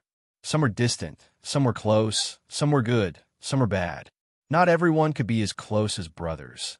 There were even some who had not seen each other for hundreds of years. Just like the school in his previous life, if there were thousands of people in a grade, would you know all of them? It was nothing more than a small group in your own class. Cultivators had more freedom than students and were more independent. Therefore, the circle of major cultivators was actually very small. For a place like the fragrant grass trail, of course, one had to find one's most trusted friends. They had to have strength, willingness, and mutual trust.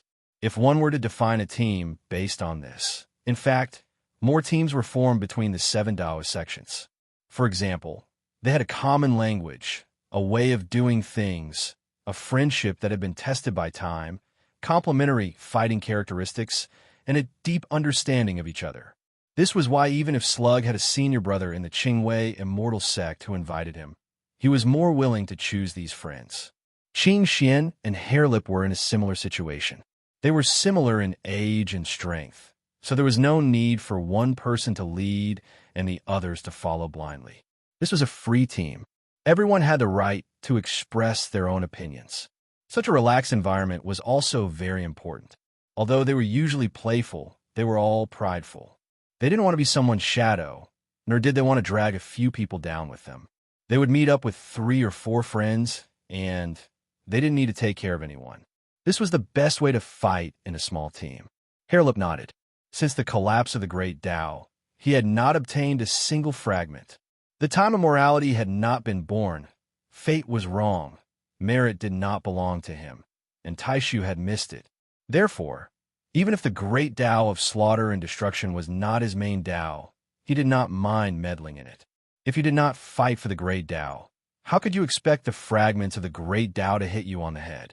Although there were more than 30 innate great Taos, if one did not work hard, it was normal to not get any. Qing Xian had the same thoughts as him. At least this team was reliable, especially with Xian Yuan in it.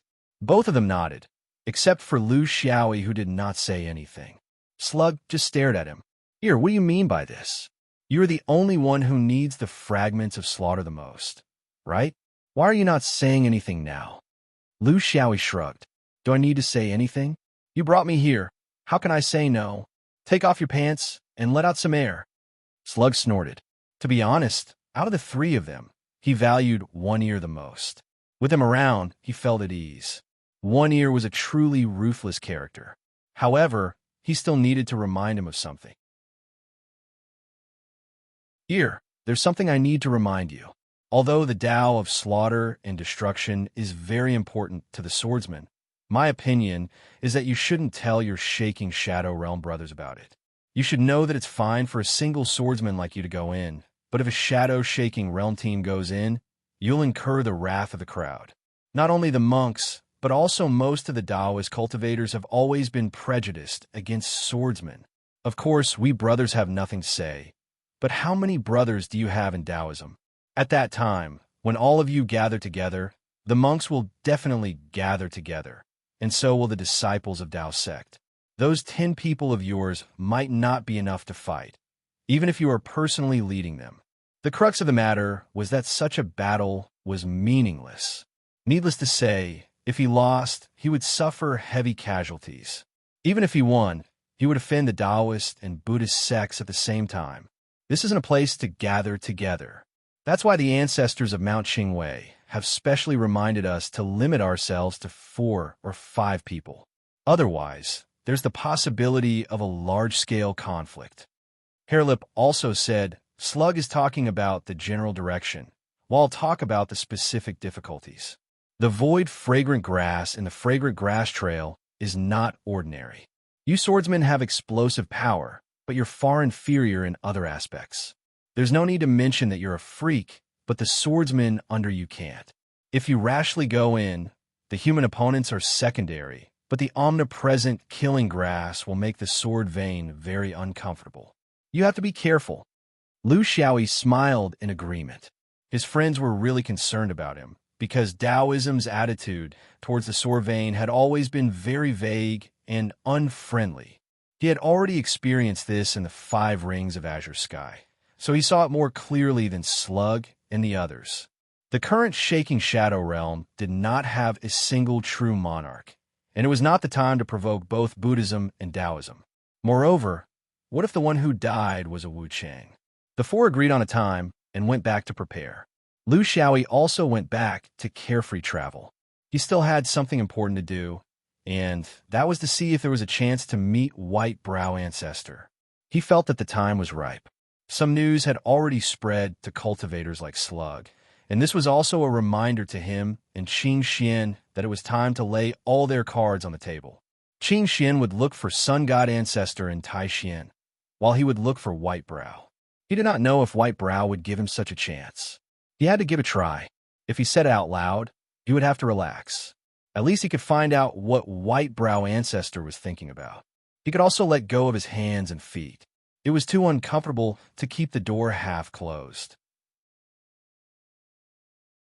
In the Hall of Freedom, Immortal Kucha was enjoying his bitter tea, his eyes narrowed into slits. Oh, you want to meet Senior Brother White Brow? Yes, you have good intentions, but I don't know where he is. You know that I have to deal with a lot of things every day. I have to deal with the sex matters, the realms matters, the universe's matters, and my own cultivation. I have to shoulder the entire sect alone. How about this? I'll ask on your behalf and see if he has the time. There are thousands of yuanying in carefree travel. If everyone, do you understand? Lu Xiaoyi was well behaved. Disciple understands. Disciple is only here to express a wish. As for whether or not I can meet him, I don't dare to ask for too much.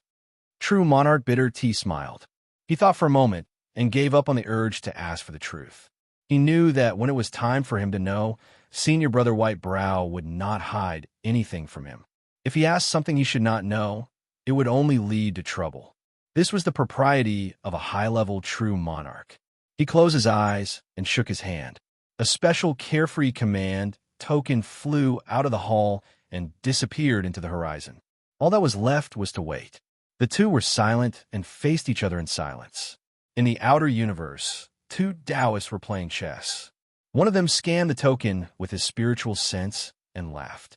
Here it comes again. It has the same meaning as the one you received just now. It seems like those two fellows are in cahoots. They can't sit still. The old Taoist had a benevolent expression. Ha, Yuanying. It would be strange if they didn't feel anything now that they've come into contact with something. It's time. We can't keep dragging it out like this. If they go astray, everyone will be in trouble. White-brow ancestor frowned. You're too lenient. Let them be ants in a hot pot for a while longer.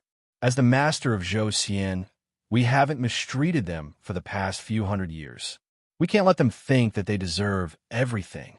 Let them suffer a bit and grind it down a bit. They have to know that the top echelon of Zhou Xian's control isn't inferior to theirs. The old Taoist didn't care. You're too strict. Don't make things worse. White-brow ancestor snorted. They should be thanking me. Without my strictness, would they be where they are now? They're already yuanying. If they haggle over such small gains and losses, I'll look down on them.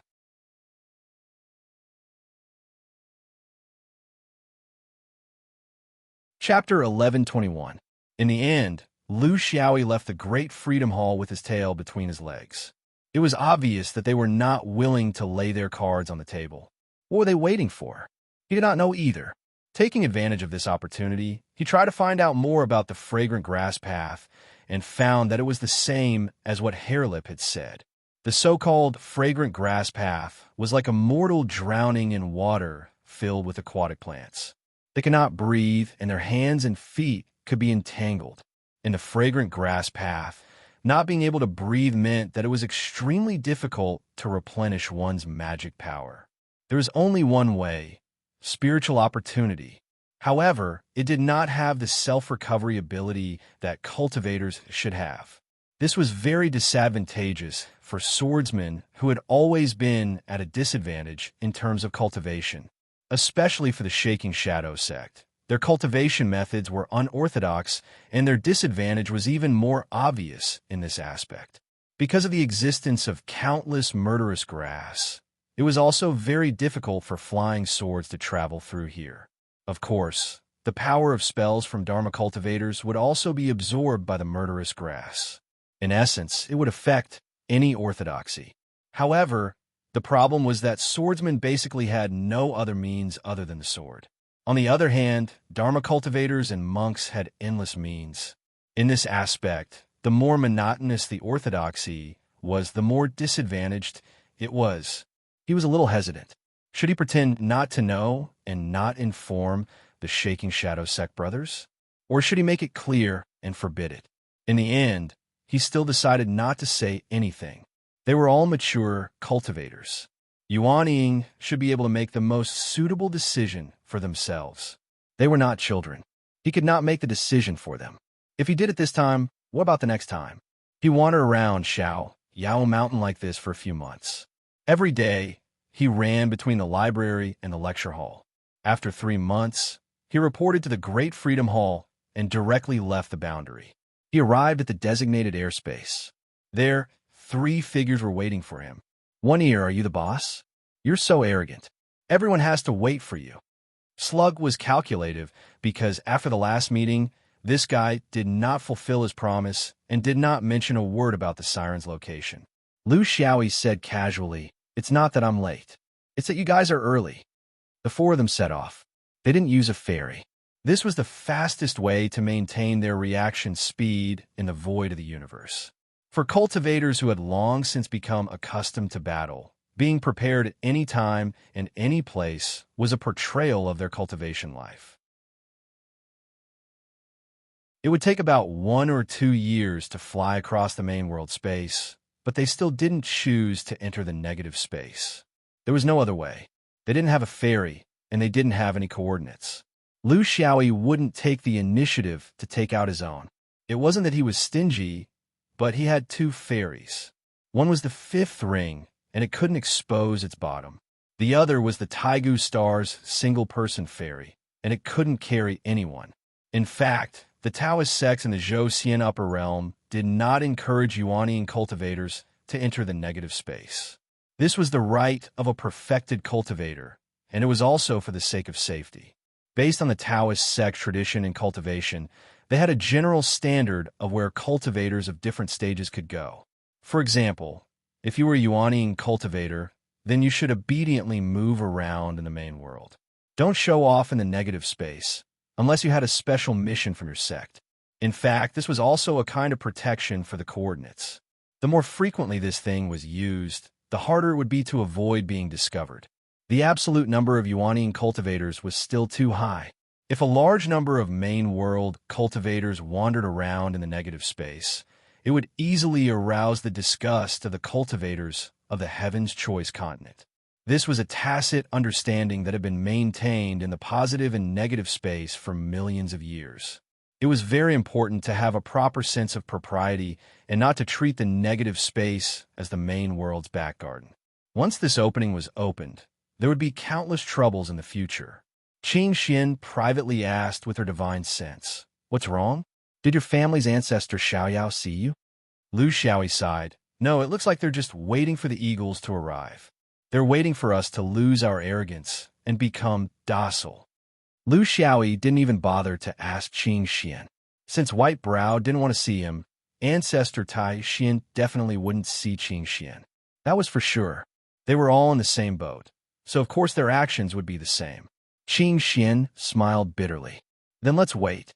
This is the right of the host. Who asked us to be uninvited guests? But aren't they afraid that we'll do something that's not conducive to their plan?" Lu Xiaoyi snorted and said, "What's the matter that Yuaniing can't do that the Sun Spirit Perfected Lord can't do? If you really have the chance to do something big and give them a headache, maybe you'll see us." Qing Xian nodded. "Good idea. Work hard." Lu Xiaoyi immediately retorted, "Why me? Why are you acting like nothing happened?" Qing Xian explained, "When it comes to causing trouble, no one can compare to you Xian Yuan swordsmen. Even the 3 pure ones are ashamed of our inferiority. Your ancestors could make a mess of the immortal court. What's the big deal for you, Yuaniing, to make a mess of a realm? I have faith in you." After a pause, Qing Xian said again, "You seem to disagree with the appearance of the fragment of the Great Tao this time." Lu Xiaoyi didn't hide it from him. "I don't doubt the judgment that the Great Tao will collapse. It's the judgment of the perfected lords. It can't be wrong, but I don't think it's necessarily about killing and destruction." Qing Xian said, "Impermanence." Lu Xiaoyi nodded. This was the difference in judgment between the orthodoxies of different realms. It was hard to say clearly, but there was a difference in judgment between them and the people of Zhou Xian. The people of the Fifth Ring were better at judging trends.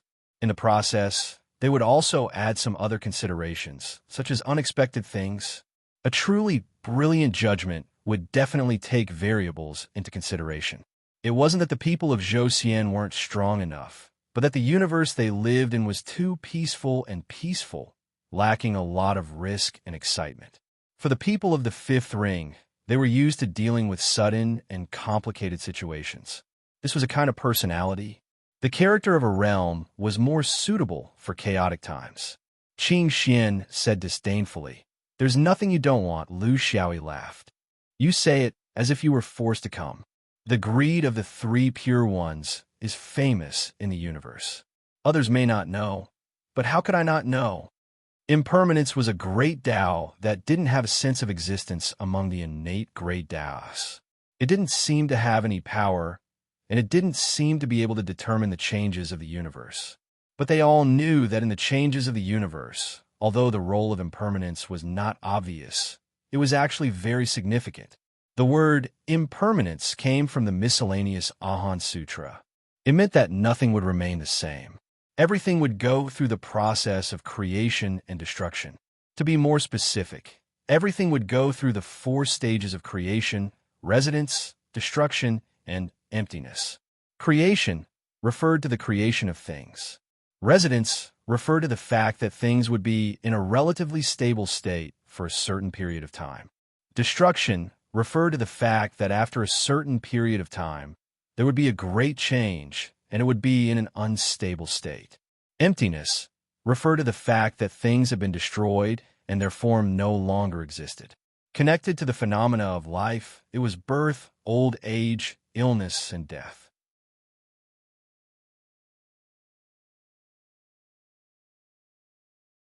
Chapter 1122. Although impermanence was a Buddhist theory, there were no absolutes in the world of cultivation. This was because Taoism also held impermanence in high esteem, because it explained the essence of things from their birth to their destruction. It was an inconspicuous but very important variable in the innate Taos.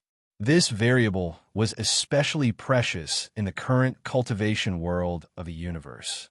The two of them did not mention whether they could capture the fragments of the impermanence Taos. In theory, if it was the Taos of slaughter and destruction, then places like fragrant grass path would attract the fragments because of its inherent slaughter nature. But if it was impermanence, then it was hard to say. Maybe it would be attracted, or maybe it would be like ordinary space.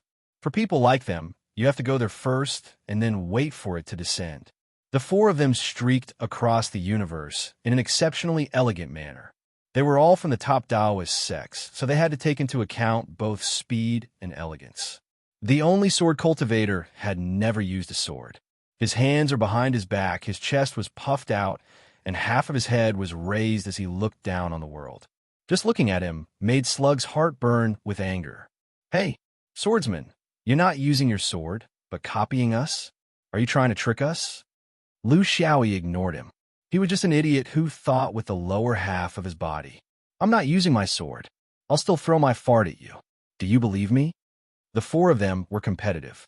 In fact, other than Lu Xiaoyi and Qing Xian, who had a life and death battle, the others had not really fought. Even the battle between Lu Xiaoyi and Qing Xian happened in the Jindan realm. It was too far away and did not mean anything. Under the current situation, it was not good to directly fight. Speed was the only way to see who was better. Everyone knew that speed was one of the most important factors in a battle in the void of the universe. Snotbug wanted to compete with Lu Xiaoyi, and the other two naturally did not want to be left too far behind. Thus, the four of them flew faster and faster, and had long surpassed the speed that they should be able to reach at their level. They were indeed worthy of being the outstanding talents of Zhou Xian in the Jindan realm. Even after reaching the Yuanying realm, they still maintained their strength. To look disdainfully at the world slug's escape technique was the famous Ziwei navigator of the Qingwei celestial sect, which was also a type of star art. Rabbit Lips escape technique was the Yuanshi's secret technique, where he pinched his fingers between his fingers and measured in proportion, which was full of mysterious aura. Qing Xian's escape technique was the three pristines penetrating the rainbow, which was more orthodox. Lu Xiaoyi was still using his stars to pull. Under the numerous stars, his power was endless. He had already sensed more than 100,000 stars in the origin world, and his speed was becoming more and more terrifying. The most fundamental things were often the simplest. Along the way, not only did they compete in speed, they also competed in endurance.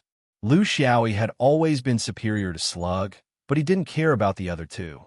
After several months, they had a preliminary understanding of each other's strength. Other than Lu Xiaoyi, the other three had reached the nascent soul stage around 300 to 400 years ago.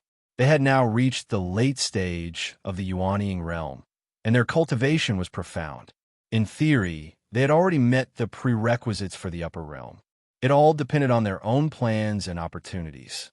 To them, they still had 300 to 400 years to plan their path to the upper realm. Lu Xiaoyi was the youngest among them, and there was a gap of 10 years between them. However, his cultivation was also the weakest. He had just broken through the 5-inch Yuanying realm and was now 6 inches. He could barely be considered to be in the middle stage of the Yuanying realm. However, in front of him, there were still the 7-inch and 9-inch checkpoints. It was very difficult, and this was the after effect of the Yuanying realm. However, in this mad dash across the universe, he didn't show any signs of exhaustion. His speed was steadily better than Slug's, and after a few months, he didn't seem to have any problems. This meant that even though he didn't have enough mana, he was better than the others in terms of refinement. Once he reached the peak of the late stage of the Yuanying realm, he could directly enter the upper realm. He didn't need to put in so much effort to compress and refine like the others. This was also a characteristic of his cultivation. However, in the eyes of the other three, it was very admirable. This was because he had been suppressing Slug with all his might, which meant that he wasn't giving it his all. Then, where was his limit? It was very difficult to imagine. Among them, Qing Xian was the most emotional. He was very clear that in terms of the use of mana, even though Slug's Yuanying was only 6 inches, it was impossible for others to suppress him with cultivation. On the contrary, in terms of refinement and explosive power, Slug's Yuanying was far inferior to his. Coupled with his sword skills, he was more likely to lose than win if he were to fight with Slug now. After running at full speed for a few months, since it was difficult to determine who was better, they gradually slowed down. If it wasn't a real life and death battle, who was stronger and who was weaker would still be a bad score. In normal flight, Slug took the lead, and the other 4 followed in a vertical line. Lu Xiaoyi was the last. This was because he didn't know the way. On this day, Slug, who was leading the way, suddenly changed direction and went diagonally. Even though they didn't understand why, the 3 people behind still followed closely. Before long, they could feel the faint fluctuation of spiritual vigor in front of them. There were people fighting. Slug, who had been bored for almost a year, couldn't help but want to join the fun. It was a little unfamiliar, but the 3 of them didn't say anything. Whether to turn a blind eye, draw a sword to help, or loot a burning house, this was a personal choice. There were pros and cons to each choice. It wasn't a fight between individuals, but between 2 small groups. One side had 3 people, and the other had 5 people. Judging from their current spatial position, it was very likely that they were going to the fragrant grass path together. There must be a reason for Slug to turn and meddle in other people's business. After seeing the camps of both sides, Lu Xiaoyi understood. There were 3 Kuan cultivators on one side. They were graceful and elegant, and there was a sense of elegance in their beauty. They were all dressed in palace attire, and their beautiful eyebrows swept lightly. They didn't fall into a disadvantageous position in the fight between 3 people and 5 people. Lu Xiaoyi was the most embarrassed about the situation in the various boundaries of the main world near Zhouxian. He was very curious because he rarely did this deliberately. Which boundary has such a sharp female cultivator? Do they have a background? Qing Xian and Rabbit Lip shook their heads. It was normal that they didn't know. After all, the universe was too big, and it wasn't something that Yuanying cultivators could know. Since Slug was in front, he would be the one to deal with it. Is the technique very special? It's impossible for such a Dao tradition to be unknown around Zhouxian. Moreover, there are 3 Kuan cultivators. Looking at their attire, they should be from the same sect. Rabbit Lip was also a little puzzled.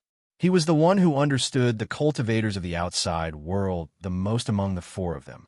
Qing Xian also said the application of the Dao state is also unique. It's refreshing. In my opinion, those 5 cultivators won't be able to gain any advantage. They didn't know either side of the fight. In theory, there was no right or wrong in a collision like this in the void of the universe. It was also very difficult to use a fixed pattern to distinguish between the 2 sides. Of course, Slug was a little different because he didn't have any information about the Yinren. This was a kind of mood.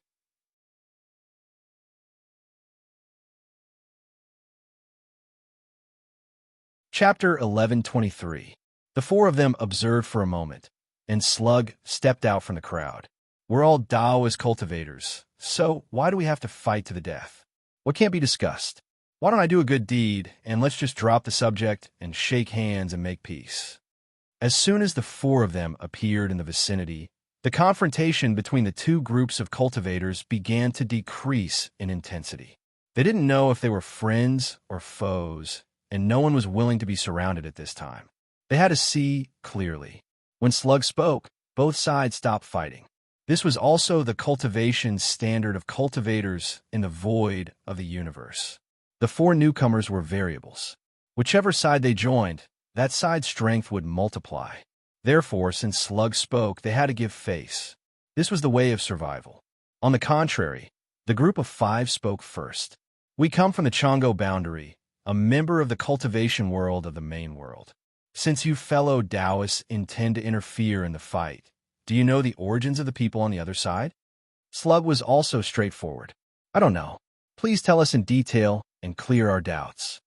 Without waiting for this side to speak, one of the 3 female cultivators in palace attire took the initiative to answer.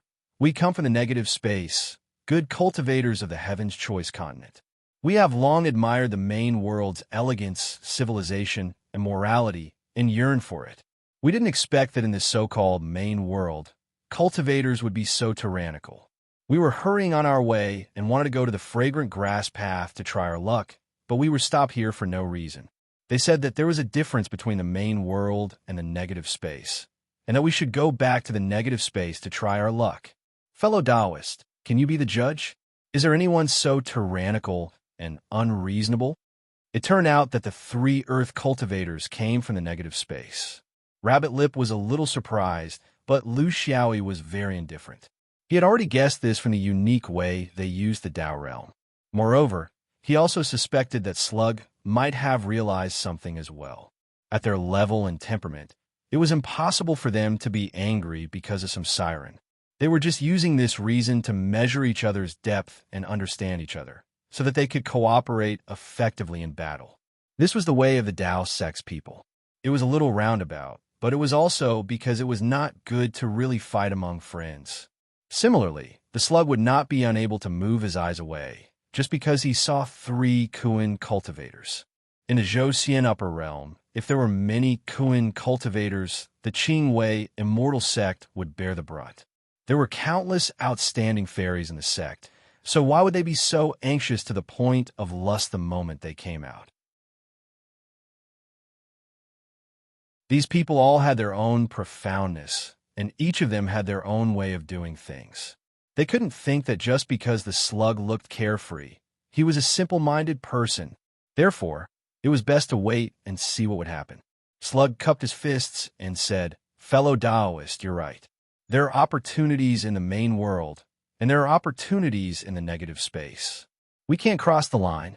However, since the 3 fairies are here, in order to express the magnanimity of the main world's cultivators, it seems that we don't have to go too far.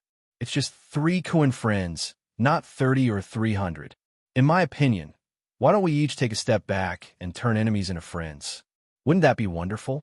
He was trying to smooth things over, but the people from Chongo's side understood that this was actually a kind of attitude. The main world's cultivators were very wary of visitors from the negative space. Most of them were cultivators from small domains, such as Shuanggo. Because they rarely had the opportunity to travel to the negative space, they placed great importance on their own world. However, for the Taoist sects in the Zhou upper realm, they had to travel through the negative space all year round, so they placed great importance on their relationship with the cultivators from the Heaven's Choice continent. It was not good for anyone to make things too tense, but they let them go now. In fact, the reason came from the position of each force in the universe. Nothing was without reason, whether it was hostility or goodwill. The cultivators from Chang'o did not insist. In order to survive in the universe, the most important thing was to have sharp eyes and be able to weigh the situation. He couldn't even take down the 3 women, and with these 4 unfamiliar cultivators, he basically had no choice. Thus, he took advantage of this situation to get out of the situation. Since there are fellow Taoists from the main world, we won't go too far. I just don't know where you're cultivating. Which big sect are you from? If there's a chance in the future, we can get closer to each other. The closer here didn't necessarily mean malicious extension. They had spent some effort, and even if they couldn't take down the 3 Kuan cultivators, they would still owe them a favor. Cultivation was meaningless, and they might be useful in the future. They were all smart people who knew how to judge the situation and knew when to advance and retreat. Slug smiled and said, "The Zhou upper realm. I'm Shuang Kong. Thank you for your understanding." When the cultivators from Chang'o heard about the Zhou upper realm, they knew that it was the so-called first realm in the universe. It was hard to say if it was bragging, but the size was there, and it could not be ignored. They had a conflict with the 3 female cultivators, and the reason was complicated. There was hostility towards the anti-space cultivators, and of course, there were other unspeakable reasons. Since the opportunity was not there, it was not good to persist. There was no deep hatred. The cultivators from Chongo left, and the 3 Kuan cultivators bowed. In fact, this encounter was not dangerous for them, and they still had many tricks up their sleeves. The abilities of the cultivators from Chongo were also very ordinary, but since it could be resolved peacefully, it was better than fighting and killing. After all, they were in a different world. How could they do as they wished? Slug went up to talk alone, while Lu Xiaoyi and the other 2 watched from afar. Hairlip sighed and said, "Is the anti-space so powerful now? Not only can it easily travel to and from the main world, but it can also accurately find the fragrant grass path. You have to know, even most of the unorthodox sects in Joseon are confused about the collapse of the Great Tao this time." "What time? What kind of Great Tao? Is it something that a person can know?" Qing Xian sneered. "There's no such thing as an airtight wall. The cultivation world is a big sieve, so how can there be any secrets? You said that most of the 3,000 unorthodox sects in Joseon don't know about it, but I don't think so. Let's not talk about the distant ones. Even if one ear didn't go back and leak it, there will be a lot of swordsmen who will find it by smelling it." Lu Xiaoyi sighed. "This matter can't be forced. If you think for them, they may think that you're missing their chance. I actually want to encourage them to make this trip, but the fragrant grass path is really too unfriendly to swordsmen." Hairlip looked at Slug, who was chatting happily with the cultivators from afar, and laughed. "What do you think Slug is planning? Or rather, what does the Qingwei Immortal Sect have in mind? They want to collude with the cultivators of Heaven's Choice?" Qing Xian exposed him. "Hairlip, you don't have to pretend to be innocent. Getting in touch with the cultivators of Heaven's Choice is probably the common desire of all the upper sects in Joseon, right? After all, the anti-space corresponding to Joseon is relatively close to the continent of Heaven's Choice. Who knows what will happen when the era changes? It's always good to have one more friend. At the very least, you have to understand what they're thinking." I won't deny that Huang Zhonghuang and Taishian also has similar thoughts. In my opinion, the 9 great upper sects have long started sending perfected monarchs into Heaven's Choice. It's just that this matter is confidential, and our identities are limited, so we can't know everything.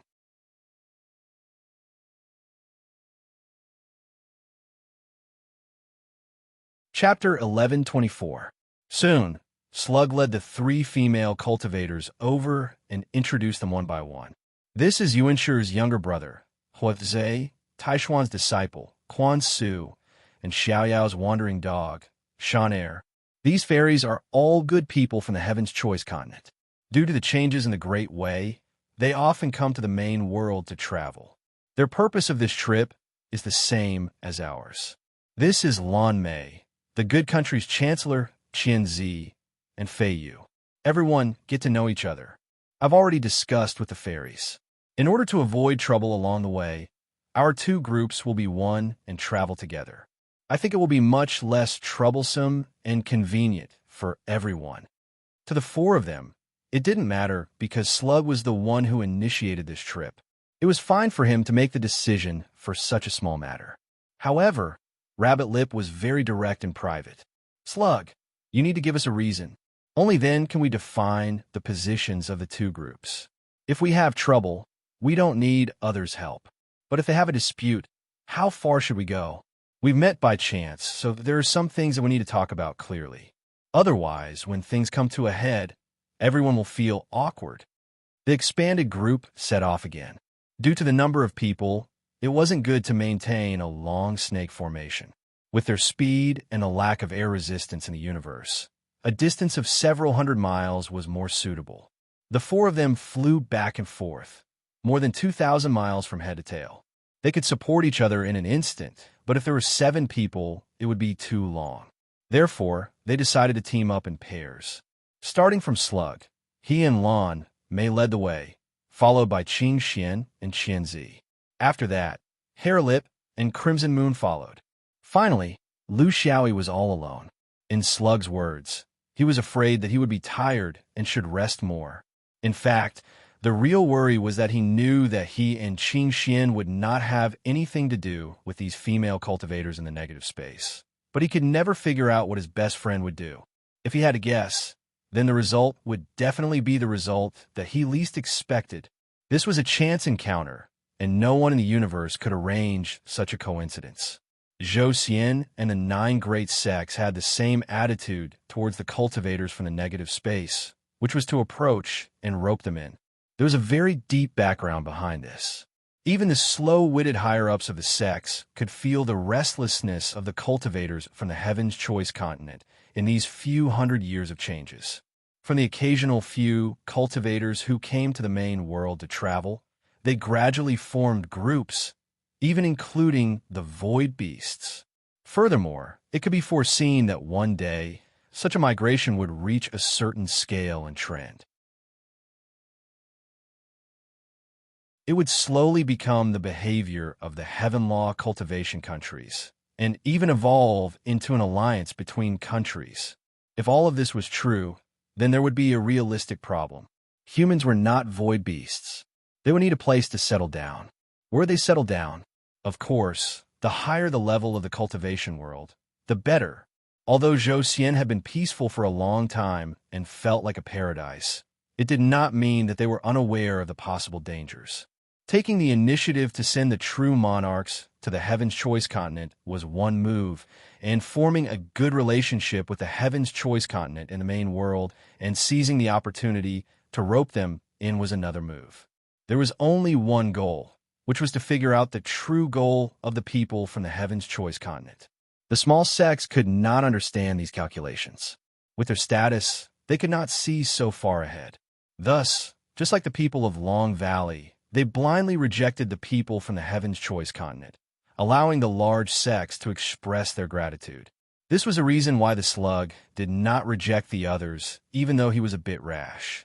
This was because the others had also received similar instructions from their sects, except for Lu Xiaoyi, who had always been active in the negative space. Lu Xiaoyi followed behind unsteadily, despising them in his heart. With the combination of heaven and earth, wouldn't it be tiring to run? Bullshit. Although he had never received similar instructions from the higher-ups of the Carefree Travel Association, how could someone as astute as him not be able to guess the reason behind this? In the dozens of years in the negative space, he had directly come into contact with these Heaven's Choice cultivators. Unlike these 3 fellows who were all armchair strategists, he had actual experience. How could it be so easy to open a gap from these 3 cultivators? Right now, those who dared to come to the fragrant grass path were either completely ignorant stragglers or determined people. No matter which one it was, what could he get out of them? Rope them in? Don't be careless and fall into their trap again. In history, which of the women who dared to come out at such a crucial time were simple? They could not be treated as women. Only his own Xinyuan orthodoxy had the glorious tradition of eating a mouthful of food and not admitting it. Let them be. I'll just watch the show from behind. As they flew, nothing unexpected happened. 2 years after they set off, the fragrant grass path was right in front of them. The group also changed their battle formation and began to gather together. The fragrant grass path was an extremely wide area. If it had to be described, its size could even be compared to a slightly smaller universe. However, this universe was more narrow and long, so it was called a path. In this area, the killer grass filled the space. Its density was similar to the seaweed in the sea. From afar, it was so dense that it looked like a black nebula. The killer grass was black. The 7 people formed a circle of several hundred miles. Slug said, "Send off Yi Qinli, but we must part in the end. Although the fragrant grass path is large, there are still some inconveniences for the 7 of us to travel together. If fate wills it, I'm afraid there will be a day when we meet again." Lan Mei and the other 2 women bowed solemnly. Many thanks to fellow Taoists from Zhou for escorting us along the way. The so-called opportunity still depends on one's own ability and luck. Others can never replace it. Friendship is in the heart. So please take care of yourself. The three cultivators left very straightforwardly. It was clear that they had never thought of hugging anyone's thigh. In fact, when cultivators reached the yuanying stage, there was no difference between men and women. They were all equally decisive and firm in their Tao hearts. The four gathered together. Lu Xiaoyi laughed. I thought that at least one of you would be able to capture her heart. Just this? What a waste of an opportunity. Slug said disdainfully. The children of cultivators have their own temperaments. Do you think they are like you, wild bees and butterflies? Lu Xiaoyi was joking, but in his heart, he understood the principle of more haste, less speed. If he really wanted to get something out of them, he would still need a long time to interact with them. There was no such thing as love at first sight here. Seeing that the fragrant grass path was close, Qing Xian said in a low voice, I see that the space here is densely packed with killer grass. The space between them is extremely small. I'm afraid that not only is it a battle, it is also a great hindrance to divine senses. If we still maintain a distance from the outside, I'm afraid we will get lost. Hairlip reminded, that's not all. Although these killer grass are inanimate objects, they have a lot of magical instincts, especially when there are so many of them. I heard from the elders in the sect that they can automatically imitate a cultivator's breath. Therefore, if we don't want to scatter, we need to stay very close to them. This is also the reason why the sect doesn't recommend large groups to come in.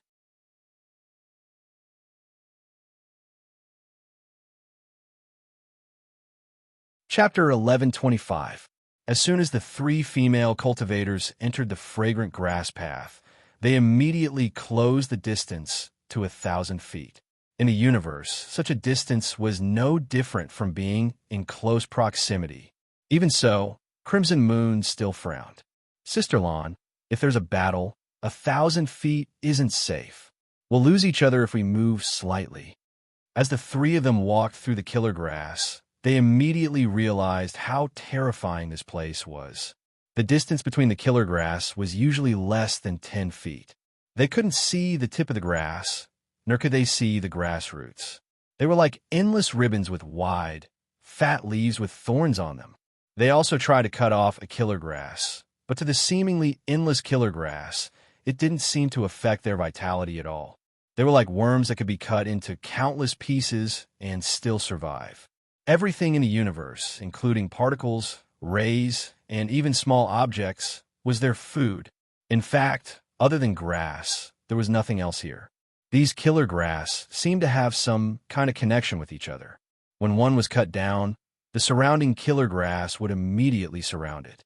If they hadn't reacted quickly, who knew what would have happened? When there were hundreds of thousands of killer grass surrounding them, it wouldn't be so easy to cut them down. When they walked through the space of 10 feet, trying not to touch a single killer grass, the waves of grass rippled and transmitted information. It was as if the grass was transmitting information, just like the wind blowing through the reeds. The aura it emitted was the same as their aura, constantly changing and lasting. After rushing for a long time, the waves gradually weakened, indicating that the pursuit of the killer grass had finally come to an end. When they stopped, they found that they were already in the sea of grass and couldn't tell the direction of the stars. What the hell is this place? I didn't expect the origin world to have such a strange place, Qianzi said with lingering fear. Crimson Moon also said, the position of the stars is blurred. Because of the refraction of countless killer grass, it's basically impossible to pinpoint the exact position. We can't directly enter the negative space from here. Let's not talk about whether we can find the weaker positive and negative space walls. Just these huge amounts of killer grass will definitely harass us as soon as we gather energy. We can't be sure about the battle. I don't even know what will happen if we use spells here. The situation was indeed not good. After all, they were negative space cultivators and knew too little about the main world. They thought that since the yuanying cultivators of the origin world had come, they would definitely come as well. However, what they didn't know was that in a sect like the 9 upper sects of Zhouxian, there were thousands of yuanying in each sect, but only a few cultivators dared to come here. This in itself showed something. This was not a place where one could fish in troubled waters. Otherwise, the cultivators of the human domain near Zhou in the origin world would have already passed through here and gone to the desolate universe to gather spiritual opportunity. Big Sister Lan, Mei was still calm. Don't worry, you won't be trapped here and lose your sense of direction. As long as we fly in a certain direction, this place is only the size of a small universe. We will definitely be able to get out within half a year. Crimson Moon reminded him, but we don't know if we're heading in the right direction. Maybe we can go back. Maybe we will fly to the desolate sky realm, or maybe we will plunge into a dangerous astronomical phenomenon. Qianzi recovered. It's all right. It'll just take a bit more time. However, I think that the first thing we need to do is to find a suitable way to fight. Otherwise, we might not be taken advantage of by the enemy, but we will first be entangled by these killing grasses. The worst thing was that regardless of whether it was something from the outside world or one's own spiritual sense, it would be blocked, absorbed, refracted, and distorted by the countless killing grasses. What they needed to try was not only fighting, but also communicating and cooperating with each other. They needed to know which spells would have a smaller effect on the killing grasses and which ones would have a greater effect. However, there was one point: spells within a certain range were very limited. The killing grasses were a very mysterious plant. After being attacked, they could accurately determine the source of the attack, and when the grasses came into contact with the source of the attack, they would transmit, surround, and kill the attacker. Although this speed was not as fast as a human cultivator's reaction, it was not slow either. If one was not careful, it was very normal to be trapped in the killing grasses. The three of them came from a good country and were the top talents of a Yuanying. They were very powerful, and this could be seen from the fact that they were able to handle the attacks of 5 Origin World cultivators with ease. This was the result of them not using their full strength. However, in the fragrant grass path, the enemy was not just people, it was the environment. The 3 female cultivators began their experiments in the sea of grasses. This was what most cultivators who entered the fragrant grass path for the first time were doing. After hundreds of years of cultivation, as elite Yuanying cultivators, they all knew what they should do. There were many reasons for this experiment. For example, the biggest one was how to not disturb the killing grasses. The feasibility of teleportation here. The adaptability of spells, the reaction time of the killing grasses after using spells, the influence of different Tao realms on the killing grasses, how to use the sea of grasses to simulate one's own aura. Wait, while trying, Qianzi asked a question she had always wanted to ask. Big sister, second sister, why did you break up with the 4 Zhou Taoists? It was not easy to get acquainted with the first generation of cultivators in the origin world. Shouldn't we spend more time together and cultivate friendship? I think we can get more interesting information from them. Crimson Moon explained, in the sea of grasses, it's not suitable for a large group to move around. The 3 of us get along day and night and come from the same source. It's still quite difficult for us to work together here. If we add the 4 of them, we won't be able to work together at all if something happens. We can only look out for ourselves. Since that's the case, why do we have to care about gathering together?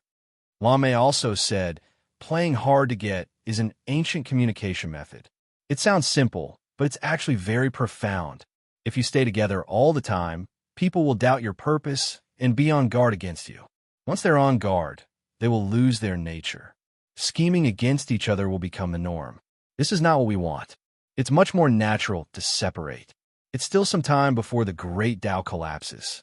There will be a day when we meet in the fragrant grass path.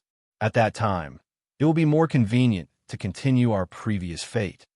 Qianzi smiled and said, what if we don't meet? Lan Mei sighed. Then it means there's no fate. It's not a big deal. Crimson Moon expressed her opinion from another angle.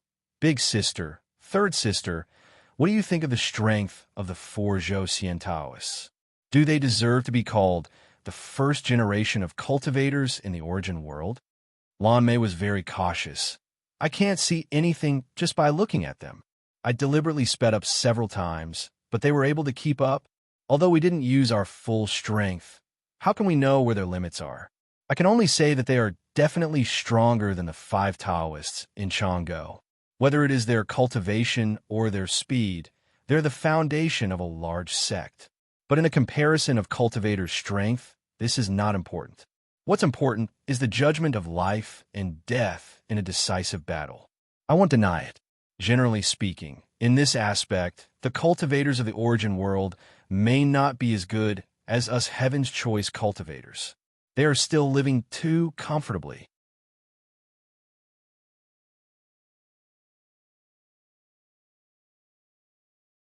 Chapter 11:26. Qianzi was even more direct. 3 out of the 4 of them are on par with us in terms of cultivation. We have to admit that the first batch of cultivators in the universe have some solid foundations. It's hard to say who's stronger and who's weaker. The last one is the weaker one. When Big Sister sped up, I saw that he almost fell out of the group several times. His cultivation is only at the mid-stage. If these are the so-called best yuanying that Zhou Xian mentioned, then I don't think they're that great. We also have senior brothers Xiao Yuan and Tang Cheng. With their strength, I don't think there's anyone in the origin world who can block one of their attacks. They're not going the same way as us, and we don't know where they are now. Lan Mei reminded her, "Third sister, remember not to mention them in the future, and don't act like you know them. They're only here to help us, the heaven-chosen cultivators, obtain the Tao fragments. They might have a conflict with the cultivators of the origin world. If their identities are exposed, it'll be a disaster for us. After all, in terms of numbers, we're far less than the cultivators of the origin world." The 3 girls disappeared into the sea of grass as they tried. Zhou Xian's group of 4 was not as resolute as the 3 girls. They stopped outside the sea of fragrant grass and did not charge in carelessly. They were all cunning old foxes and were very cunning. There weren't only the 4 of them outside the sea of grass.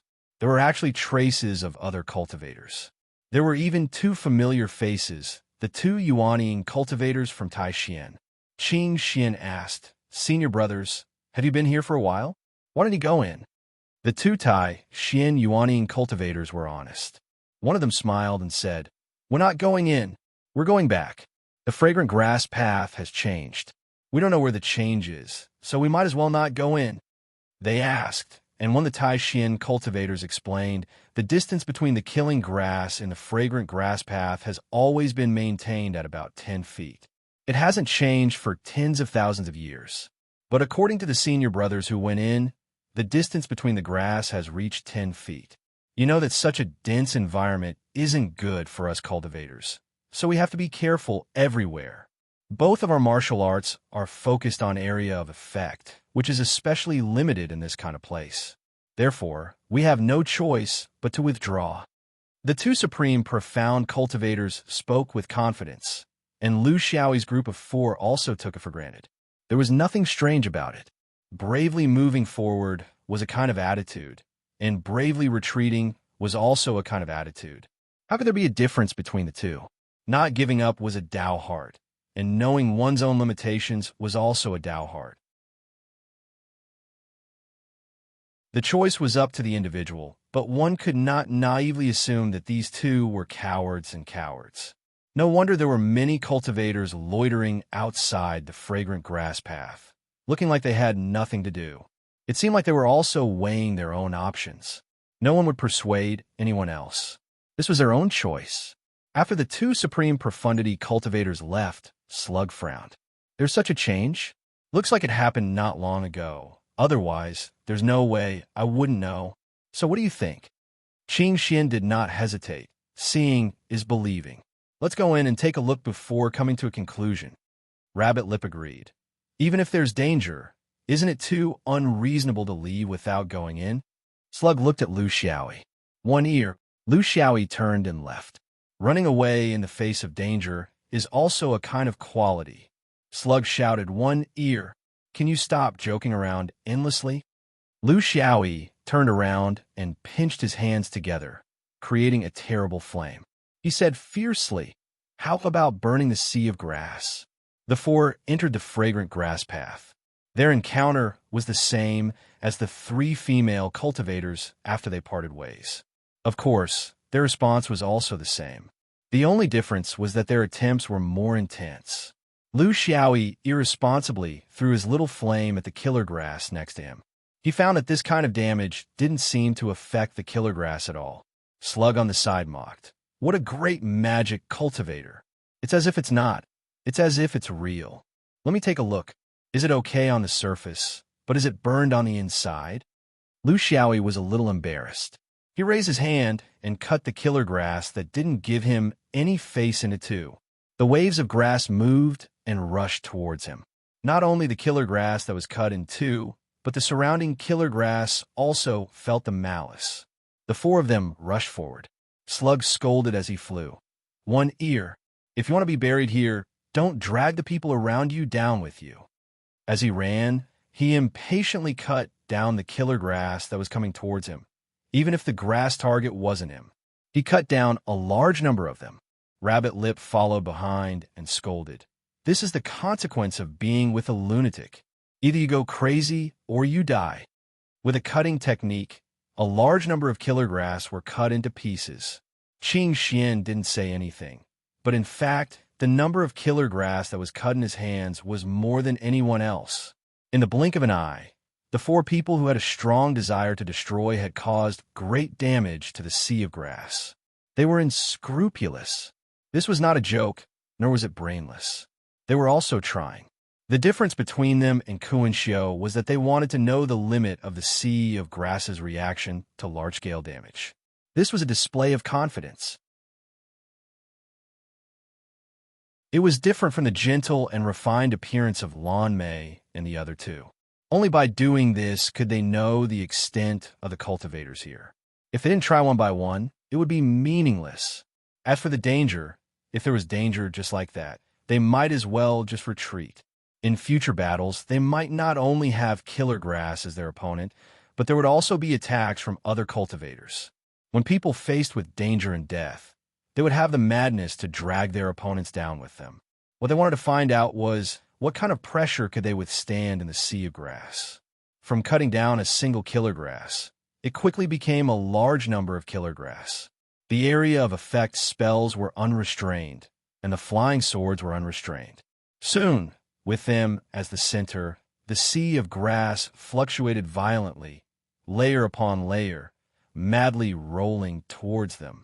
The movement was so big that it could be felt from tens of thousands of miles away. The other cultivators who were traversing the sea of grass were all cursing. The shard of Tao had not appeared yet, and these few idiots had already started fighting. What was the point? But no one thought that all these changes were just four crazy guys testing the limit of the pressure of the sea of grass. Lu Xiaoyi's sword gleam was tens of thousands, cutting down all the killer grass in one direction.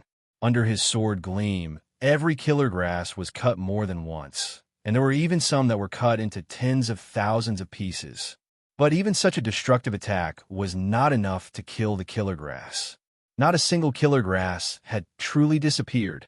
Broken into countless pieces, they swayed and reconnected.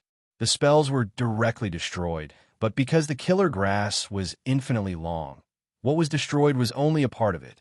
At this time, some things were more or less understood. Qing Xian sighed. "The wind is tight." "Nonsense."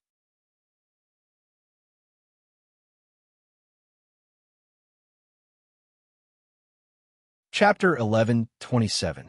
The four of them no longer destroyed the grass, but focused on escaping. Without using a single sword or a single technique, this was the ability to quickly pass through the waves of grass that were pressing in from all directions. The distribution of the killer grass was irregular. They had to pass through the grass waves at a distance of about 10 feet. They had to be faster than the grass waves, without touching or violently opening a path. They were like butterflies flying through flowers. Under such pressure, the joking competition between the four of them in the void of the universe seemed like a game. Only now did each of them show their true skills. There was never a straight line. It was always in a kind of micro-adjustment during the escape. It was like an irregular zigzag line that was controlled within 10 feet. It tested the four of them's fine controllability to the greatest limit. Under such circumstances, the difference between them was slowly becoming clear. As a swordsman who spent almost his entire life on swordsmanship and running, Lu Xiaoyi's Tila was useless here. To him, a slight push from the stars was enough for him to dash hundreds or thousands of miles away. Qing Xian's penetrating the rainbow and Yin Yang Tiangang's steps were equally awkward. Within 10 feet, there was no rainbow. There was no space to form a rainbow here. It was more like a fart. Yin Yang Tiangang's steps was used for defense. Its speed was limited. Hairlip's secret escape technique was to measure the space between his fingers and palms. However, before he could measure the space, he had to change direction when he encountered the killer grass below. Hence, he gave up on using it. Needless to say, Slug's Z-Way navigation relied heavily on the base star. There are more than 1 trillion killer grass around here. The positioning of the stars have been distorted countless times here. How could he still have the merit of navigating? The four of them chose the same method at the same time. It was the most basic, the simplest, and the most instinctive movement of a cultivator. It was not only them. All the cultivators who entered the path of fragrant grass had chosen this basic movement without exception. It was not only a competition of the depth of the mana, but it was also more inclined towards the burst of pulses. Most importantly, the perfect combination of the spiritual power and the mana was always in a kind of change. It was not a big angle deviation, but a small angle left and right. Running like this, Slug was at the front. Hairlip was almost neck to neck with him, and Lu Xiaoyi and Qing Xian were following closely behind. It did not mean that the one who was at the front was the strongest. On the contrary, it was precisely because the Slug's speed was the slowest in this environment that he could only be at the front. If it were Lu Xiaoyi or Qing Xian leading the way, it would not take long for the people behind to be unable to catch up. Unless you started to break the killer grass, then the grass wave would track you down. Getting rid of it would be a joke. The Slug couldn't complain anymore. Right now, other than using everything he had to get away from the waves of grass as quickly as possible, everything else he did would just be humiliating himself. He had thought that after hundreds of years of cultivation, even if he did not dare to claim that he was the best of the four, he was still one of the stronger two. Other than the freakish one ear, he was confident that he could beat the other two. But now, from the looks of it, he was only on par with his old friend, Hairlip. One of his ears was so powerful that it made others despair. Mourning clothes usually kept a low profile and did not reveal his strength. But when he saw the real thing, he immediately exposed his deep foundation. What he didn't know was that the other two actually had the time to interact with each other. If we stir up all the killer grass in the fragrant grass path, how many of us do you think will be able to get out alive? Lu Xiaoyi was very curious about this. Qing Xian was disdainful. Lie down on the ground. Don't move or run. How many of us do you think will die? Moreover, the fragrant grass path covers a huge area comparable to a part of the universe. How long would it take for you to run a full circle? Under this kind of environment and speed, it would take at least 3 to 5 years. Come on, can you not always look at cultivation from the perspective of Xuanyuan's fighting style? Cultivation is actually more about other aspects, the pursuit of Tao. It is not about the satisfaction of killing. Killing is just a means, not the goal. You have to thank me. If it was someone else, I would be too lazy to say these things. Lu Xiaoyi chuckled. How could he not understand these things? He was just extremely bored. Waiting in this kind of place is like playing hide and seek. I hope that the Tao will collapse soon. I don't like this place. When I was young, I went into the water to fish, and the shadow left behind was being entangled by countless aquatic plants. Qing Xian felt the same, but the killer grass here was even more terrifying. It was fat and wide like a human body, limitless in length without a root or a top. If you cut it, the broken part would be the root and the top.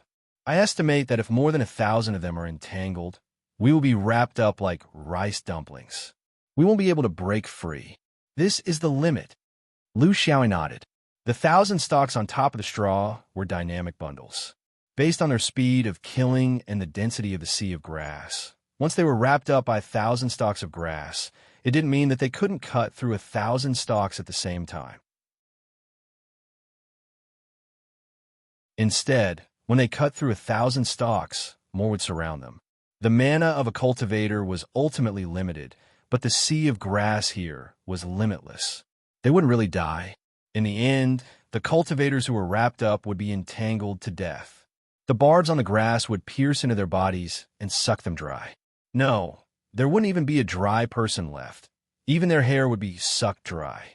This was how the killer grass killed people. Although the power of a single stalk of grass was limited, they had the advantage of being endless. Enough ants could bite an elephant to death. As they ran, the waves of the sea of grass gradually decreased. The peak of the waves still couldn't catch up with the four of them. In fact, this also meant that this was the limit of the sensing speed of the killer grass. Lu Xiaoyi and Qing Xian understood that this result meant that they could fight and run in a fierce battle at the same time, and they might still have some energy left. However, this might not be the case for Slug and Hairlip. Wandering on the edge of danger depended on whether the direction of escape was correct, the way the opponent blocked them, whether they were injured, and whether others secretly attacked them. Slug and Hairlip also understood this point, so they were a little depressed. Before they came, they knew from the elders that the distance between the killer grass was only a few feet. For top yuaning like them, it was nothing. However, now that the distance between the killer grass had shrunk to 10 feet, the difficulty had increased by more than a few times. This made the two of them have to consider too many factors in their actions. They couldn't be as unscrupulous and unrestrained as they had imagined. 10 days later, the waves of grass behind them finally calmed down. The four of them didn't get separated because the two guys behind them were unexpectedly strong. This was just a run without an opponent. If they were in a battle and had an opponent to fight, how could they advance and retreat as they wished? At that time, it was almost inevitable that they would run away. Only after experiencing all this did they completely understand why the elders didn't recommend them to form a big team. In this place, no matter how big the team was, it would be torn apart by the sea of grass.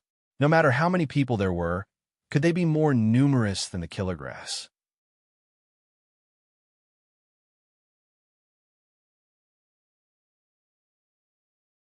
Chapter 1128. The four of them floated in the sea of grass. To each of them, without exception, they had lost their sense of direction. After all their senses had been refracted and absorbed by the billions of killer grass, what was left of them? While resting and recovering, Slug asked Lu Xiaoyi, "I've always been curious. Here, where did you learn all these skills? Carefree Travel doesn't have this ability. I know them very well. Your original sword vein's rainbow color is even worse. Can a person be born with this knowledge?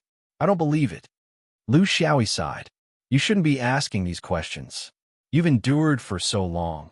Can't you continue to endure?" Slug's interest was waning, but he persevered even more.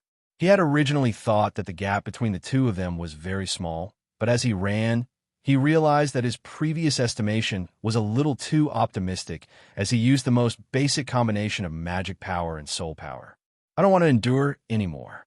I'm afraid that if I continue to endure, I won't even have the right to ask you questions in the future." Lu Xiaoyi smiled bitterly. "Am I such a snobbish person? I can't tell you the specifics of my background. Before I confess to the sex ancestor, this is the basic rule. You know that. However, it's true that I'm not from Zhouxian. I'm from a very distant realm in the universe. I came here for a special reason to make a living in carefree travel." Slug was very interested. As a friend, he had long felt that there was something wrong with this guy. However, he did not want to think too deeply about it. He was afraid that he would lose his friend if he thought too much. However, today, when some things became more and more obvious, he did not want to restrain himself anymore. "How far is it?" "It's so far that with our cultivation level, we might have to run for a lifetime. I understand that you don't want to say its name because you want to know. Is it very powerful?" Slug had many questions. "It's very powerful.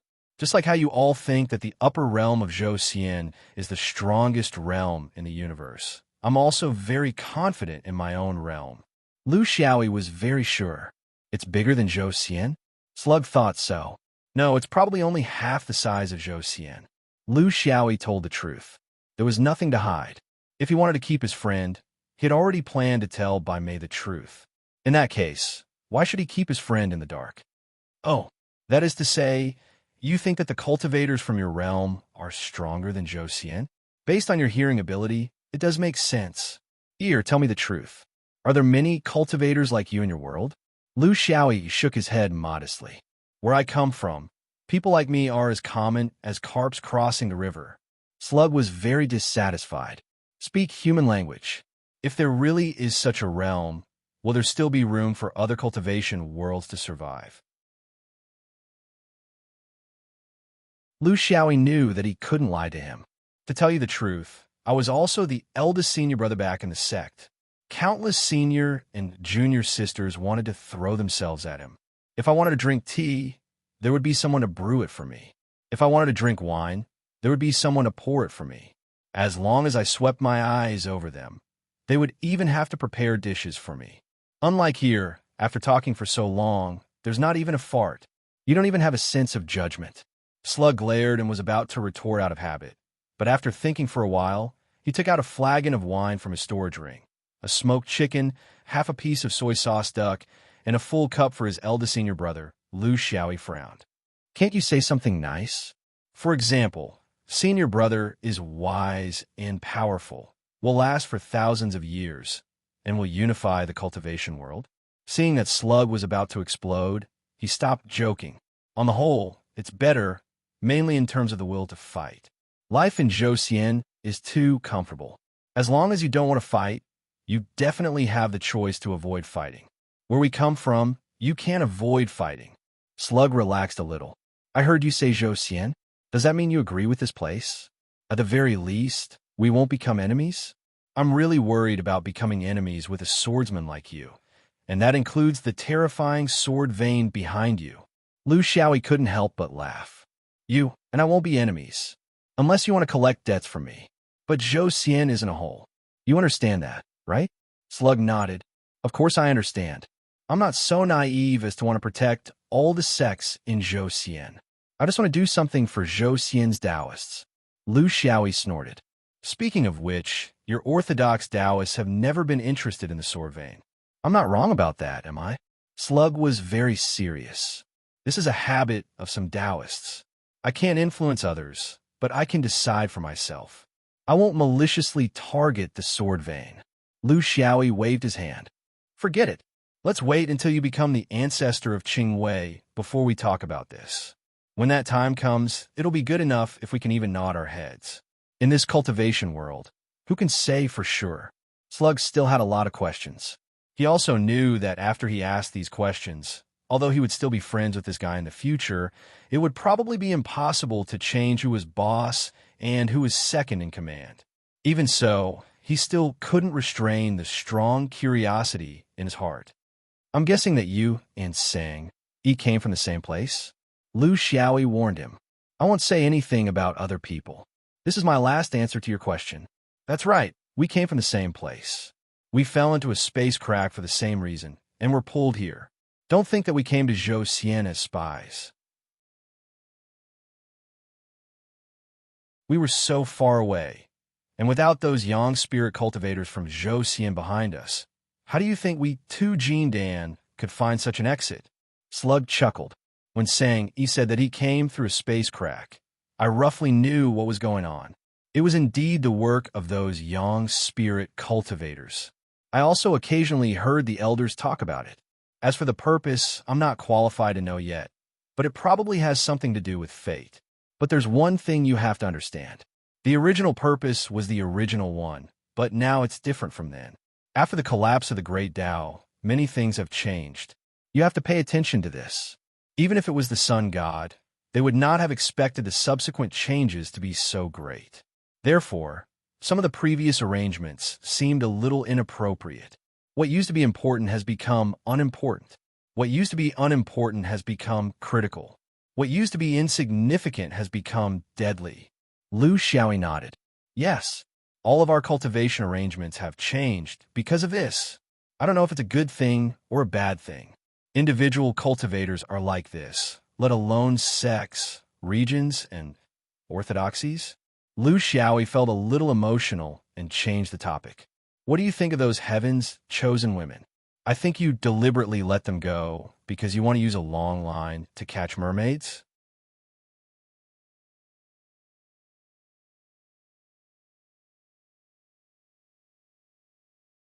Chapter 1129. Snot snorted. I'm not afraid to tell you the truth. I have countless Taoist companions in my life, but I hate this kind of palace dress the most. Hypocrites, pretending to be virtuous, opinionated. They think that men should revolve around them and give everything to them. The more natural it is, the more suspicious it is. Isn't it just a chance to meet in the future on the fragrant grass path? Well, I'll give them such a chance. Let's see who will be the one to fish out the real thing in the end. Lu Xiaoyi laughed. Aren't you afraid that the two of them will be fooled? Snot snorted. Here, don't talk to me about this. You're talking as if there's a good person among the four of us. You're familiar with morning clothes.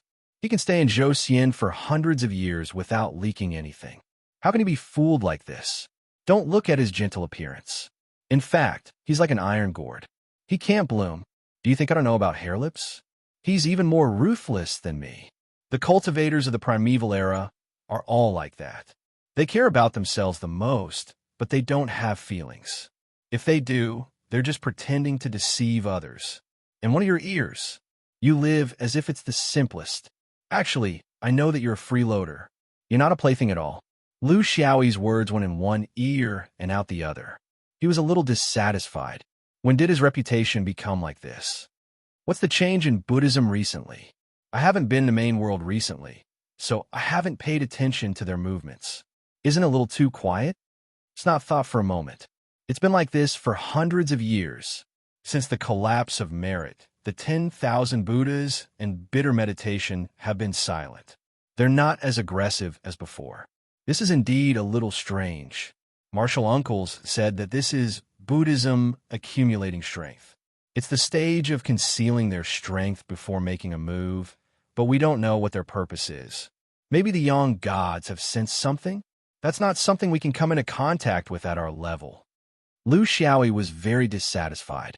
There has to be a direction, right? In any case, there are several Taoist sects here. Can't you see it at all? Snot glared at him. Ear, don't forget that you're also a member of the Taoist sects. Even you don't know about it. And the other sects must know? However, the martial uncles felt that it was somewhere far away, very far away. It should be out of the range of the dozens of universes around the Zhou Xian upper realm. I think that should be the case. Otherwise, the seven Tao sects would not agree. Two Buddhist sects are far from enough to cause trouble near Zhou Xian. Lu Xiaoyi smiled. Far away? That really has nothing to do with us. Even if there is, there may not be a place for us to contribute. Speaking of which, are any of the seven schools of Taoism willing to see Buddhism develop and grow? Slug chuckled. That's right. Not dragging him down was already giving him a lot of face. Moreover, I suspect that this hindrance has already been arranged. Our ancestors are all very sinister. Zhou structure is that Tao is strong and Buddhism is weak. Tao is great and Buddhism is small. This is the fundamental principle that trumps everything. It will never change. Lu Xiaoyi looked into the distance. There were no stars there, only an endless sea of grass. After looking at it for a long time, he felt dizzy. Could it be a five-ring soul master? Or Qin Kong? If it was just Buddhism's strength, it seemed to be a little weak. Where would their help come from? Was it like the Yang Dingtian domain, where the fifth ring had plundered their strength? Or did it include a portion of the strength of the heavens' chosen cultivators? The problem was, how could they control such strength with just the 10,000 Buddhas and bitter meditation? It would be dangerous to pull a small horse or a large cart. Also, how would they solve the problem of movement? Such a long distance, a distance that he could not return to even now. How could an army of cultivators overcome it? If they had to march for a few hundred years to attack a domain, It was basically unimaginable. Perhaps before they even arrived, their hearts would be scattered. Or perhaps they had a method of universe transition that he did not know of. This was very possible. After all, he was still a Yuan, and there were too many cultivation methods that were still secrets to him. Was the fifth ring Qing Kong really prepared? Just like what Martial Uncle Me said, had they considered the problem of the heavens chosen cultivators? In terms of numbers, even if the fifth ring and Zhou Xian were combined, they would not even be 20% of the heavens chosen continent's overall strength, right? Of course, it was hard to imagine that the heavens chosen cultivators were working together.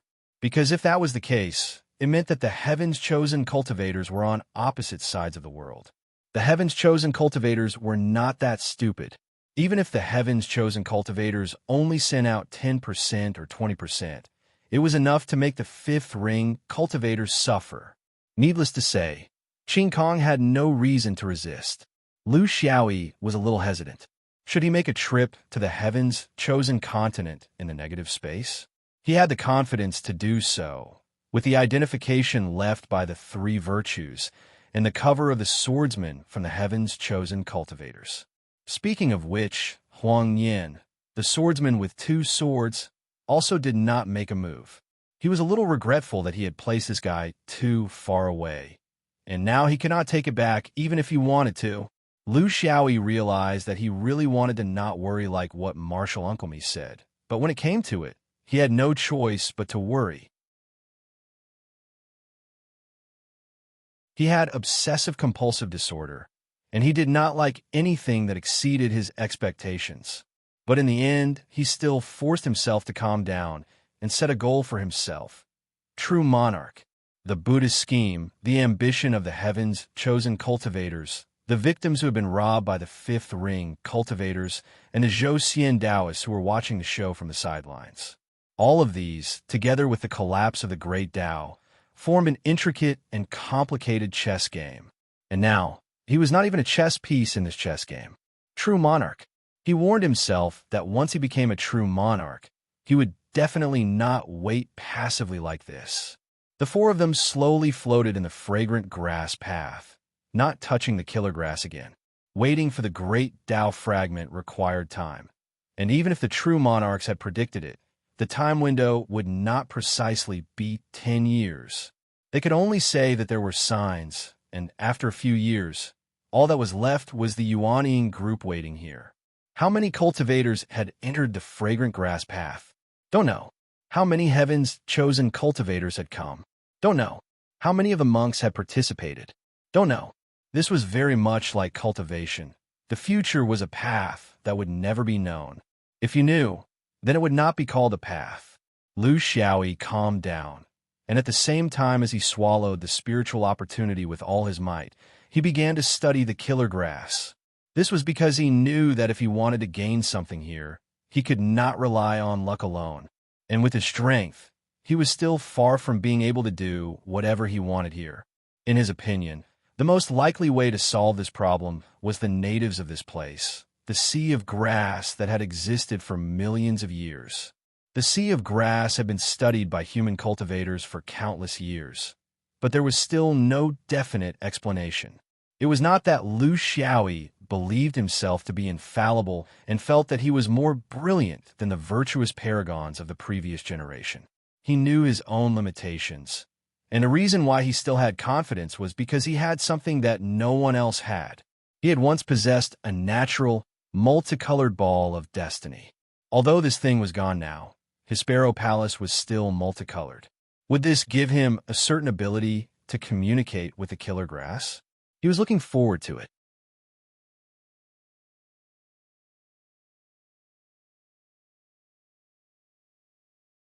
Chapter 11:30. Lu Xiaoyi tried to use his spiritual mind on a blade of the killer grass. All of a sudden, he felt like a loach being pulled into a swamp. Fortunately, he was prepared and made a prompt decision to cut off his tail in order to survive, and he decisively cut off the divine sense that stretched in, allowing him to avoid the danger of his entire soul being pulled into this bottomless pit. In fact, there was a hint in the ancient books of the elders before he came here. Although the spiritual power of a blade of killer grass was limited, if it was a sea of killer grass, it took time for the waves of the sea of killer grass to spread, which gave him the chance to cut off his tail. If all the killer grass in the fragrant grass path worked together, even thousands of Lu Xiaoyi would be sucked dry. They wouldn't even give him the chance to cut off his tail. But he would still try. This was the character of a cultivator. If he didn't try it himself, he would be skeptical. He had to try it himself to understand the strength of the attraction. The answer was that they were not on the same level at all. Previously, the four of them tried it with their supernatural powers. Now, they tried it with their divine soul, but the result was the same. The only thing left was to use the mysterious power. This was not only him, but also the other three cultivators and all the other cultivators who came here. People who cultivated to the level of Yuanying had their own way of doing things. The only difference was that everyone's mysterious power was different. Therefore, the result might be different.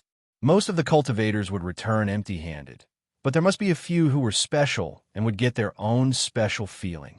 Was Lu Xiaoyi's luck that special? Not long after he formed his essence, he got this ability on the whirling star. Basically, he had never used it, but now it was time to try it. Of course, the killer grass belonged to the nature of the universe. These big leaves with infinite vitality floated in the void of the universe without any roots. Every part of the leaves could absorb energy. Therefore, cutting them off was not the way to destroy them. The plants in the bounded domain would die when they were cut off because they could no longer get nutrients from their roots. People would die when their heads were cut off because they lost the blood supply from their hearts. But if it was like the killer grass, every part of the leaves could absorb energy. They were all roots and hearts. There was no other way to destroy them except to turn them into nothingness. Why destroy it?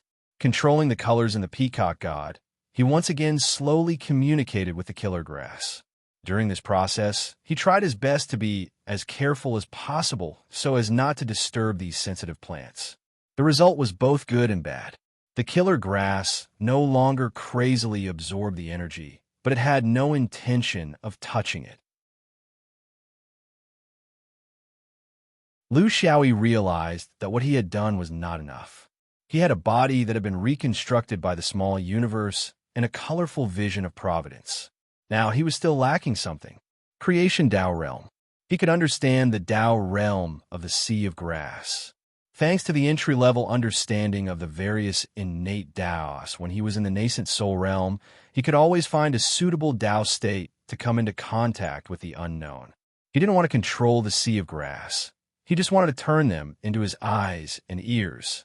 Only in this way would he be able to find out at the first possible moment when the grand Dao fragment fell into the sea of grass, and not foolishly try his luck. Before he succeeded, the slug had already made a decision. Let's go our separate ways. The other three were silent and didn't know what to say. The slug's decision was based on a cultivator's intuition. It was also a choice that a truly ambitious cultivator had to make. To rely on a powerful companion in the team, or to go out alone to pursue one's own path. This was a problem. If it were Lu Xiaoyi, if he was in such a weak situation, he would also choose to leave alone. There were too many things involved in this. There was pride, the Taoist heart, and also the unavoidable problem of making a choice when the shard of the Great Way fell. Who should get it? Who should give it up? Could it be divided according to strength? Could it be divided according to friendship? Could it be arranged according to order? In fact, this was a choice that all cultivators who came in teams had to face. Those who dared to come here were all proud and arrogant. They were all extremely confident. They all thought that they were the only one. The more they were like this, the more they would make a choice that was responsible for themselves in such an environment. They would neither rely on others nor be dragged down by their companions. This sounded cruel, but it was an iron law in cultivation. If you didn't understand this iron law, it meant that you didn't have the qualifications to continue cultivating. The friendship in the cultivation world was definitely not the friendship of Kong Rong giving up a pear. When an opportunity was placed in front of everyone, who could say for sure whose opportunity it would be? Whose luck? If you give it up, the biggest possibility is that the heavenly Tao won't favor you anymore. The slug didn't wait for his friends to answer. He was very sure that he was only the first to start. Even if he didn't, there would be others. However, he was the one who initiated this activity, so it was more appropriate for him to start. No one needed to agree. Everyone understood. He left quietly. When he passed by Lu Xiaoyi, he didn't forget to exasperate him for not becoming steel. Hurry up. This cultivation of yours is really making people anxious. Every time we climb up, we're afraid that you won't be able to keep up. Don't think that you're so great that you can always catch the last bus. Qing Xian was the second to leave. She left silently. When the slug opened his mouth, they all knew the inevitable result. This wasn't a choice for humans. Cultivation forced humans to split up and merge, never stopping. The last to leave was Hairlip. He seemed to have realized what Lu Xiaoyi was doing and reminded him. The killing grass doesn't have spiritual intelligence, and it doesn't have preferences. When your communication is effective, you have to remember that there may be others who will notice you. Lu Xiaoyi didn't move. According to the most basic rules of the cultivation world, the last to stay was often the strongest that everyone agreed on. It seemed that not only the slug, but Qing Xian and Hairlip also agreed on this point. However, this didn't bring him any joy. There was too much helplessness in cultivation. When could he no longer be tortured by such feelings? Then his state of mind could be considered complete, right? He'd rather never be complete. He closed his eyes and continued to work hard. In fact, everyone was working hard, and the three companions also had their own abilities. In this sea of grass, there were many geniuses from dozens of nearby universes, including the dragon crossing the river of heaven's choice. On such a stage, how far could he go? He stretched out his hand and slowly touched the killing grass. Then, he didn't dodge and let the killing grass roll over and wrap around his body. Following that, the surrounding killing grass also slowly wrapped around him. Compared to before, the only difference was that they seemed to be more hesitant, slower, more uncertain. When hundreds of killing grass rolled him into a huge dumpling that couldn't be seen at all, the surrounding killing grass finally stopped surrounding him and temporarily reached a kind of balance. Fortunately, if there were more than hundreds of killing grass, he would have to cut the grass and run away. This was a good start.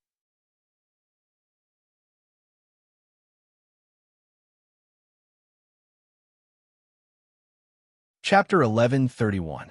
The huge grassland path and a huge sea of grass slowly fell into silence. It was as if there were countless monsters hiding in the grass, waiting for something they were interested in to drop. Now, even if there were some cultivators who had conflicts with each other, everyone tacitly chose to turn a blind eye to it. Now was not the time to fight. This was common knowledge. Most of the cultivators chose a position and waited quietly. However, there were a few who chose to keep moving. It didn't move in circles, but rather, they moved in a certain direction to estimate their approximate position in the grassland path. The three women in palace robes were also moving. They chose a direction and remained steadfast. They had been flying in the sea of grass for several years. Because their speed was greatly limited in the sea of grass, they would normally only need a year to fly out of the fragrant grass path, but now they would need several times more time to fly out. Fortunately, after entering the grassland path, they didn't encounter any special danger. The cultivators were polite to each other, and the grassland path was unusually quiet, which created a false impression for them. Qianzi was puzzled. Big sister, second sister, they all say that the grassland path is a dangerous place, but we didn't notice it after entering. Except for man-made disasters, the grassland path is very quiet. As long as we don't excessively stimulate the grassland path, it seems to be very safe whether we pass through or stop. Lame was very serious. You can't think like that. The grassland path is dangerous because it's unpredictable. Most of the time, it's calm, but the grassland path can appear at any time. As long as there's a slight combination of external and internal factors, a violent grassland wave will form in a part of the grassland path. There's nowhere to run unless you're lucky and can rush out of the grassland path. Crimson Moon also said, I think I've seen such a description in the ancient books about the grassland path. It's about large-scale storms in the grassland path. Generally speaking, if there are small waves in a part of the grassland path, it usually indicates that there won't be a large-scale grassland wave. However, if the grassland path is calm, it's more likely for a large-scale grassland storm to occur. So, third sister, the grassland path is quiet now, but it doesn't mean that it'll stay quiet forever. It often indicates that something is brewing. Fragrant grass path grass storm referred to the phenomenon of a part or all of the grass going berserk at the same time under the influence of some external factors, due to the power contained in the disorderly ripples within the grass sea. There were many causes, such as the eruption of a star in the nearby universe, a drastic change in the weather, or, of course, a large-scale battle between humans. When the killer grass was in this state, the killer grass wouldn't be quietly hanging in the air like now. Instead, they would vibrate vertically with their bodies as the axis, resembling trillions of strings that would vibrate at any time and place. This meant that the distance between the killer grass was no longer 10 feet, but rather it was more likely to change back and forth between 10 feet and 0. Under such circumstances, it was almost impossible for a cultivator to safely pass through. This had nothing to do with speed.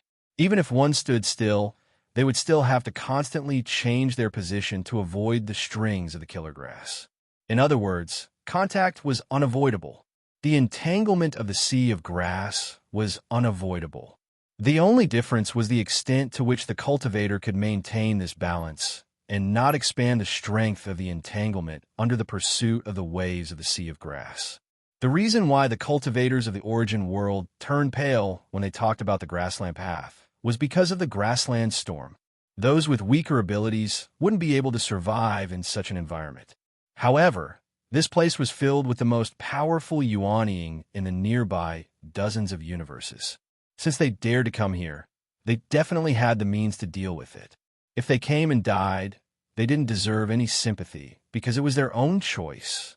According to the speculations of the true monarchs, if there were fragments of the great Tao that had collapsed, if it was a massacre or destruction, then it was very likely that they would be attracted to this place. Great risks also meant great benefits. Searching for fragments here was much more efficient than staying in the outside world and purely relying on luck. The three of them were the few cultivators who had entered the fragrant grass path and still acted together after several years. There were many reasons for this. They were like sisters, and they were all chosen by the heavens. It made sense for them to choose to stick together in an unfamiliar environment. In the past few years, they had met other cultivators several times, but they all passed by in a hurry and didn't disturb each other. In this place, beauty wouldn't bring them extra trouble, because no one came here to find a Tao companion. On the contrary, because of the extreme lack of Kuan cultivators, it meant that they were especially dangerous. After entering the fragrant grass path for 5 years, for the first time, the killer grass began to become sparse, and the distance between them increased from a few feet to several feet. This also meant that they had arrived at the edge of the fragrant grass path. However, they didn't know which edge it was. Because the killer grass became sparse, their speed also became much faster. A month later, there was an increasingly obvious, irregular wave of information in front of them. Lame sighed. They, who had been in the void of the universe for a long time, knew very well what this aura represented. Our luck isn't too good. We still went the wrong way. This is the black magnetic deep field heavenly phenomenon, a hurdle that even true monarchs can't pass. The three sisters had already expected this, so they weren't very disappointed. They were originally exploring the path, and they didn't expect to find the right way back in one go. Moreover, even if they did find it, once the Grand Tao fragment appeared, the fight for it would definitely be chaotic. Whether it was chasing or fleeing, changing directions back and forth would cause them to lose their sense of direction, so there wasn't much difference. The three of them confirmed the black magnetic deep field heavenly phenomenon, and after careful planning, they chose another path forward and continued flying. Crimson Moon suddenly had an idea. Big sister, third sister, I suddenly thought, If we keep flying around the edge of the sea of grass, wouldn't it be much safer? Lan Mei smiled bitterly and shook her head. Do we come here for safety? If we really want to be safe, staying in the Heaven's Choice Tao tablet is the safest. Moreover, judging from the strength of the killing aura in the sea of grass, if there are different numbers of Grand Tao fragments, they will definitely appear in the center of the sea of grass. This is the natural choice of the fragments.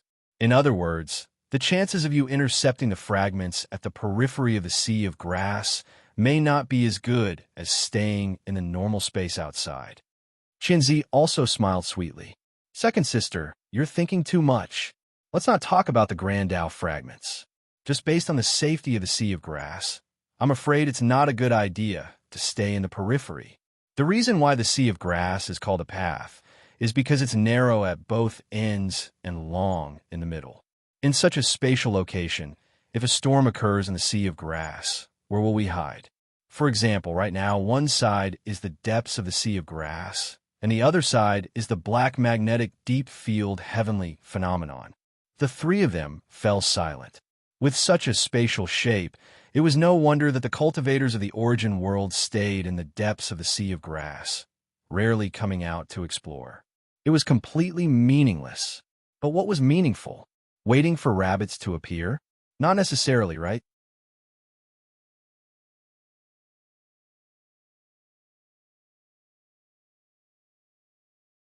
Chapter 1132. On the way back, they flew for a few more years and were already deep in the sea of grass.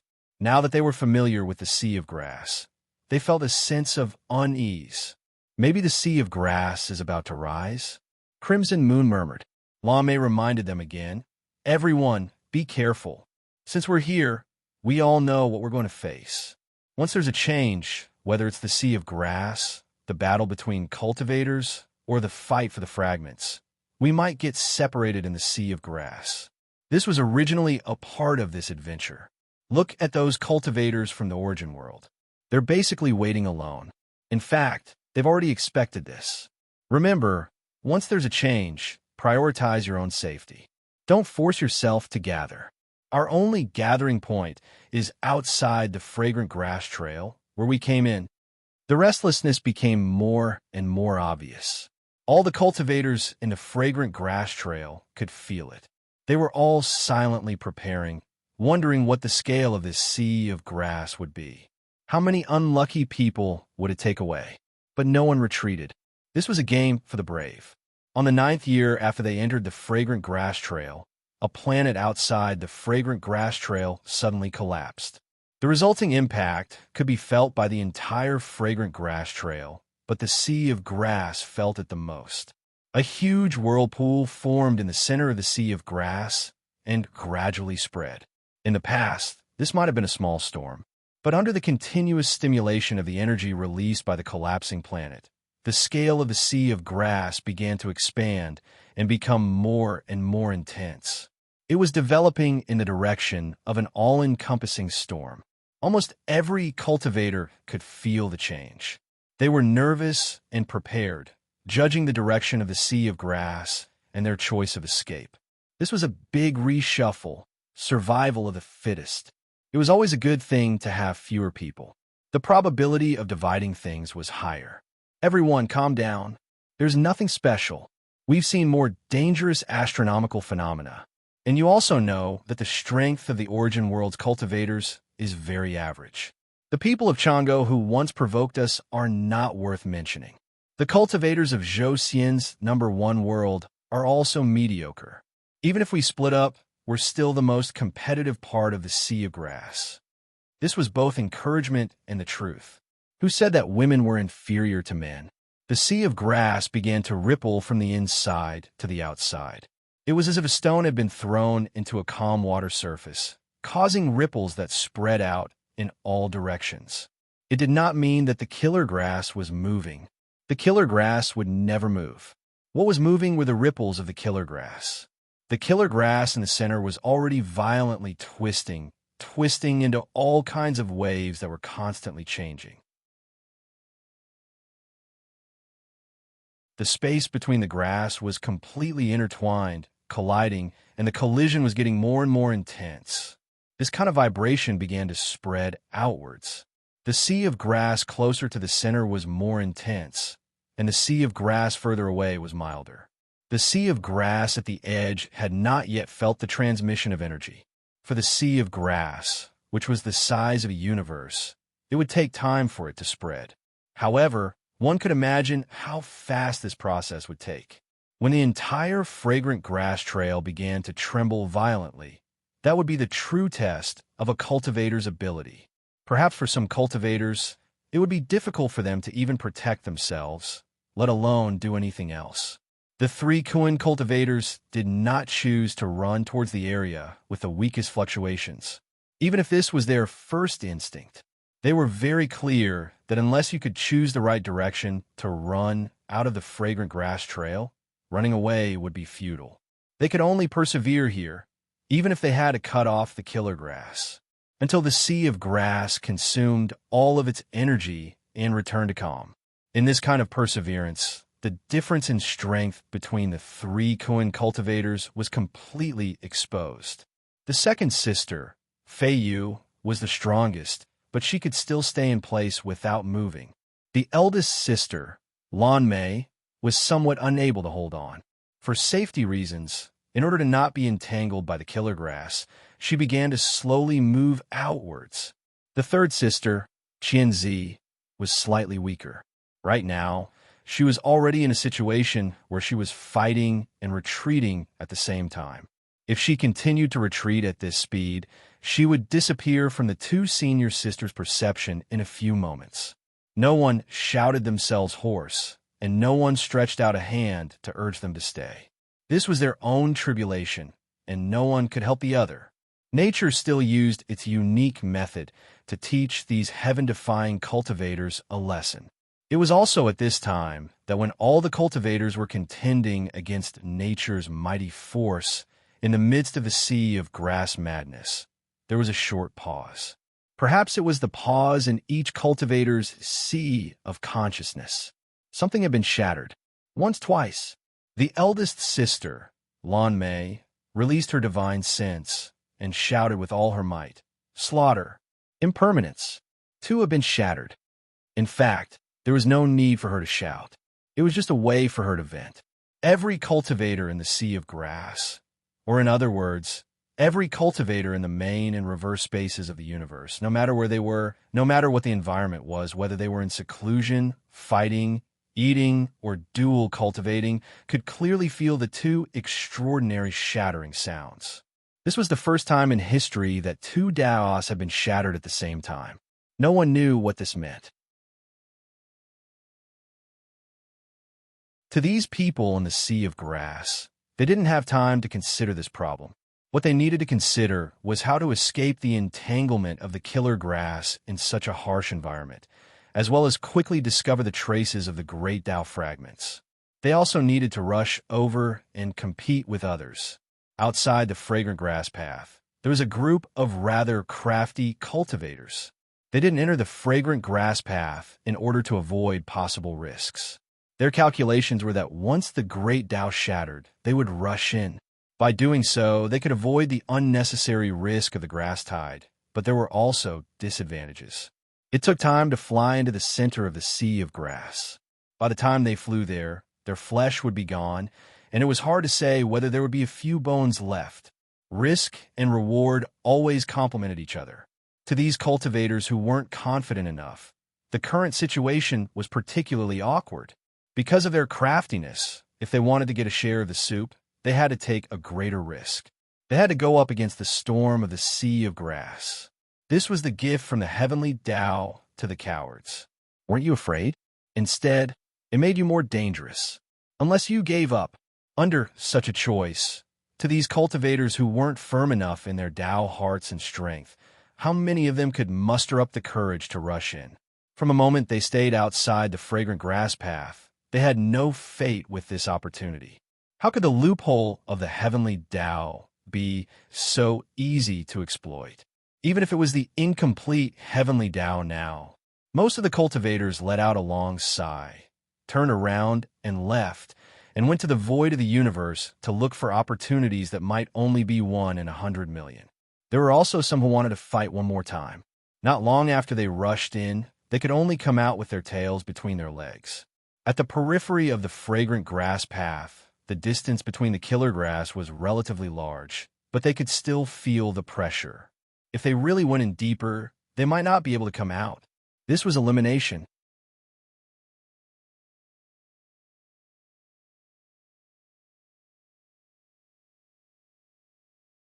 Chapter 1133.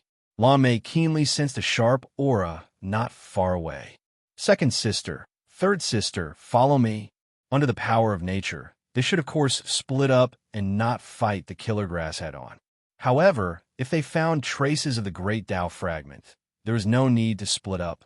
In any case, they had no choice but to fight it head-on, so why should they split up? The three of them all came from the Heaven's Choice Good Country and had a deep relationship with each other. Most importantly, killing was not their life's great Tao. They just took care of it, so there was a possibility of sharing it. The three of them joined together and cleverly followed the second sister, Crimson Moon, as the leader. The one who cut the grass was also Crimson Moon, while the other two stayed close behind and did not attack. The advantage of this was that the strength of the sea of grass was only relative to the strength of one person. It was not as great as the strength of three people attacking at the same time. This was the best way to move as a team. Not everyone could be like them. The distance between their chests and their backs required complete trust. The friendship between life and death was something that could be entrusted to each other. They also had to make up for each other's strength. The two who did not attack at the back were the most effective support for Crimson Moon. This kind of ambiguous movement could only be done by female cultivators. If it was a male cultivator, for example, Zhou Xian's group of 4, if they were strung together like this, they would be laughed at by others. They would not be able to raise their heads for the rest of their lives. Therefore, even in the cultivation world, it seemed that women also had some kind of inexplicable convenience. The killer grass began to crazily sweep over. In the turbulent sea of grass, its reaction was even more sensitive than when there was no grass wave.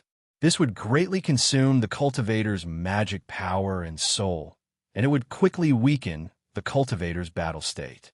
For Yuaning cultivators, the time they could hold on could only be measured by days. They would be exhausted in 10 days or 10 days. If the cultivator did not rush out of the sea of grass within this period of time, or if the grass wave did not stop, then the cultivator's fate would be determined. The method of the 3 Kuan cultivators of the Good Country was brilliant. They increased the time consumption by 3 times and continuously replenished it. If they did it well, they could reach a fragile balance. How could a heaven's chosen cultivator who dared to come to the origin world to take a share of the pie not have some sort of trump card?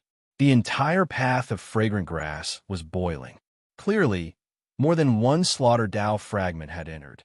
The perfected cultivator's judgment was correct. Because the path of fragrant grass had a very special killing aura, it was very attractive to slaughter Tao fragments. This could be seen from the fact that most of the hidden cultivators had begun to move. Natural disasters and man-made disasters happened simultaneously, increasing the danger of the fragrant grass trail by countless times. The weakest cultivators among them were already complaining incessantly. They were no longer worried about how to find the slaughter shards, but how to get out alive.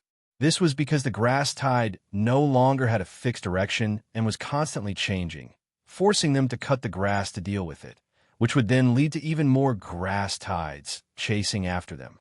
The direction of the 3 sisters was unwavering. Even if they sensed the aura of another fragment of the Great Path during this process, they didn't send anyone to check it out. They chased after the one closest to them, simple and pure. More than 10 days later, Lan Mei was the one who took the lead.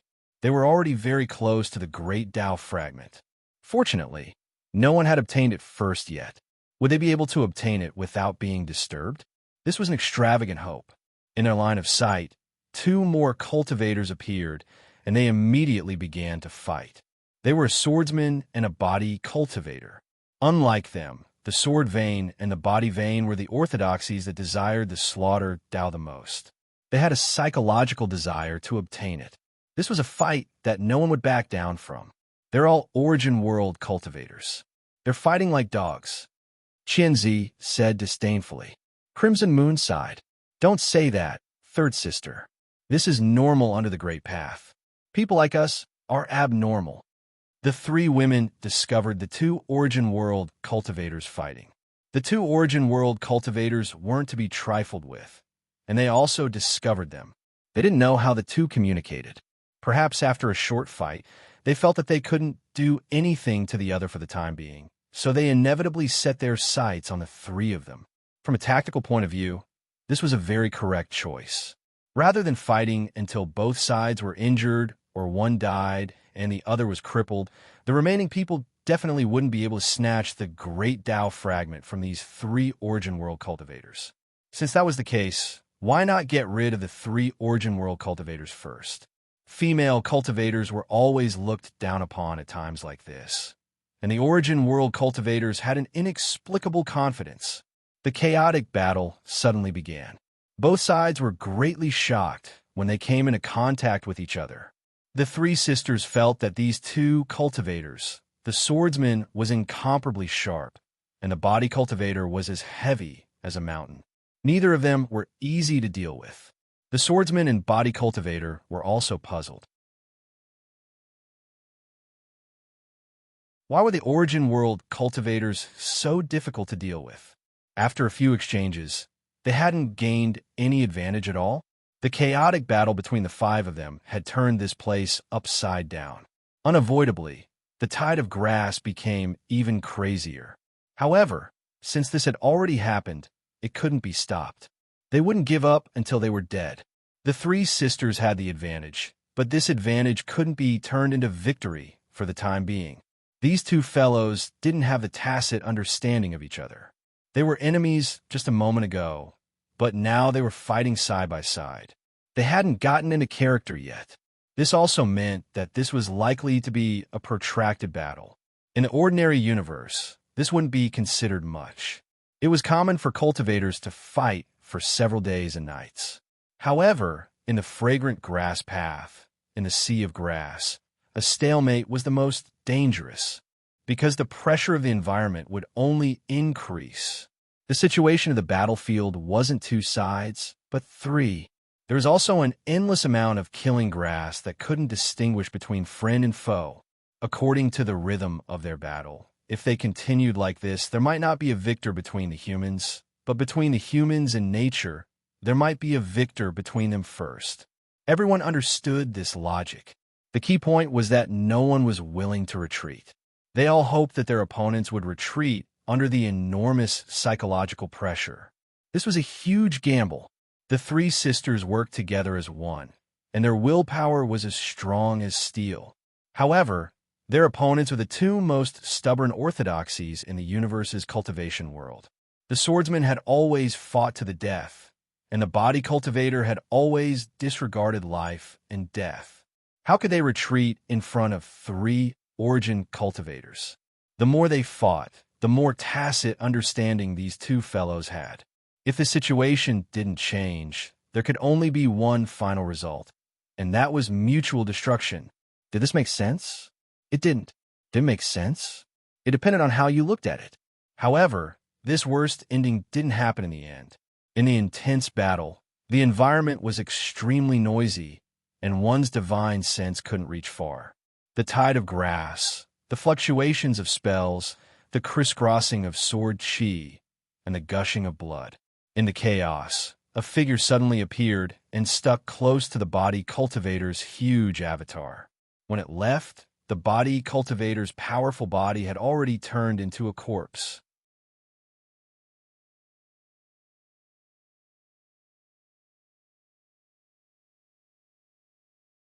Chapter 1134. The swordsman's reaction was quick. He knew that he had lost the upper hand, but he was unable to escape from the battle with the three sisters.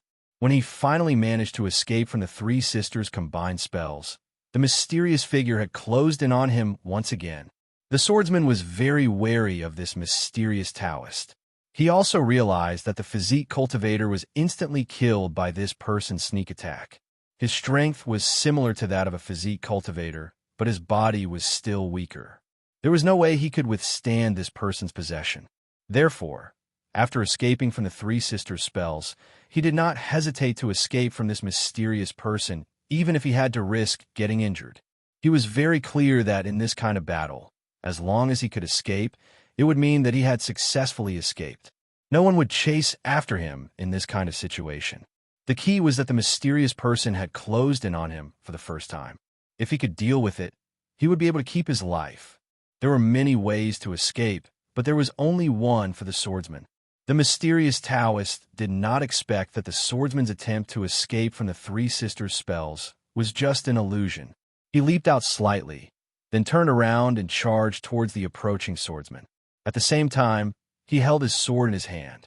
No one would doubt his determination to die together with the enemy. This was the swordsman's method, and more importantly, the method of Shao Ying. In the words of the sword master, no one was unafraid of death, but no one would act like the swordsman until the very end. The best way to escape was to let the enemy think that you were going to put your life on the line. The best way to put your life on the line was to let the enemy think that you were going to escape. In the sea of grass, the distance was limited. There was no way to avoid the two sides' attacks. The swordsman's sudden dash towards the four opponents was out of everyone's expectations. He achieved his tactical goal by slashing open the mysterious Taoist's body with his sword. However, there was no celestial phenomenon, nor was there any blood, nor were there any broken limbs. The mysterious Taoist in front of him was like a pool of liquid, which was cut in half by the sword. However, no blood, bones, or internal organs could be found inside the pool of liquid. It was only shiny and silvery, as if it was made of a pool of mercury. The tactic was right, but the strategy was wrong. The swordsman did not expect this mysterious opponent's skill to be so strange. It was completely different from that of a normal human cultivator. He was definitely not a good target for close combat. The time was too short, and there was no time for him to determine the foundation of his opponent's martial arts. This was the result of recklessly getting close to him. The sword swung through the air and did not achieve its goal. The Taoist split into two pieces and landed on his body. It was as if something was drilling into his body. It was so viscous that he couldn't shake it off. Even his flying swords couldn't deal with this strange thing. It was like a basin of water had been splashed on your body. How would you deal with it? In the next moment, the swordsman felt as if his entire soul had exploded. Under the control of his opponent, his mind was like a small boat in the middle of the ocean, tossed to the top of the waves, and then smashed to the bottom of the waves. This was the most classic mental resonance technique. It relied on taking the initiative to control the enemy's mind. Everyone was riding a roller coaster. If you can't endure this kind of stimulation, then forget about it. The premise of attacking was that one's mental strength was much stronger than the opponent's. The swordsman understood this very well. The sword master had also discussed this kind of mental attack with him. In the sword master's words, "If I encounter such a situation, I'll let the opponent's mind shake to death. But if you encounter such a situation, it's best to stay away." In fact, there is only one core, a cultivator's basic attributes. If one's mental strength was strong, then everything would be fine, especially when faced with such a strange and mysterious attack. If one's mental strength was not strong enough, then it would be hard to say anything. A wrong judgment led to a wrong result. The mysterious Taoist's mental resonance was very fast. In 1 or 2 breaths, he had reached the swordsman's limit. In the next moment, he became a corpse without any external injuries. Then, countless killer grass wrapped around his body, melting and disintegrating at a speed visible to the naked eye. The 3 sisters floated forward and tried their best to stabilize their bodies in the sea of grass. "Greetings, Senior Xiaoyuan. Without Senior Xiaoyuan's help this time, I'm afraid we would have perished together with these 2 lunatics." The Taoist waved his hand. "Don't mention it, junior sister. I know that your combined strength hasn't been fully unleashed yet, right? I just want everything to end faster. Xiao Yuan was a cultivator from a Mao country in the Heaven's Choice continent. His orthodoxy was known to be specious in the Heaven's Choice continent. It had the unpredictable changes of the law of veins, the physical abilities of the body veins, and the mental strength of the spirit veins. It was a non-orthodox orthodoxy that was famous for its powerful combat strength. Especially when facing an opponent who didn't know his background, it would be very difficult to distinguish his roots. Thus, it would be difficult to deal with him. Just like that swordsman just now, if he knew that this person was a body cultivator and soul cultivator, he definitely wouldn't have rashly approached him. Xiao Yuan was even more of a weirdo among weirdos. He practiced a very ancient technique that was almost lost in the world, refining qi into mercury. This technique of his didn't just make the magic power in his body as thick as mercury, it also refined his entire body into mercury. There was no weak point in his body. Even if he was chopped into 17 or 18 pieces under the fusion of the mercury liquid, he would be a good man again in an instant. Among the Yuanian cultivators in the Heaven's Choice continent, he was a very famous existence. He was also the person who escorted the Heaven's Choice cultivators into the fragrant grass path. Doing so might be very unbecoming of a cultivator. One should fight for their own fated chances and not rely on others. However, in this unfamiliar environment where the cultivators of the origin world had an absolute advantage, it was very foolish to scrupulously abide by the so-called rules. If you talk about rules with the cultivators of the origin world, would the cultivators of the origin world talk about rules with you? Just like how outside the fragrant grass path, there were people from the long gully who wanted to use numbers to suppress them. During the battle, just now, the swordsman and the body cultivator chose to join hands without hesitation. From the root, it could be said that they were targeting the outsiders like the Heaven's Choice cultivators. Therefore, although the Heaven's Choice cultivators didn't come to the fragrant grass path to snatch the fragment, there were two top-notch Yuanian cultivators among them.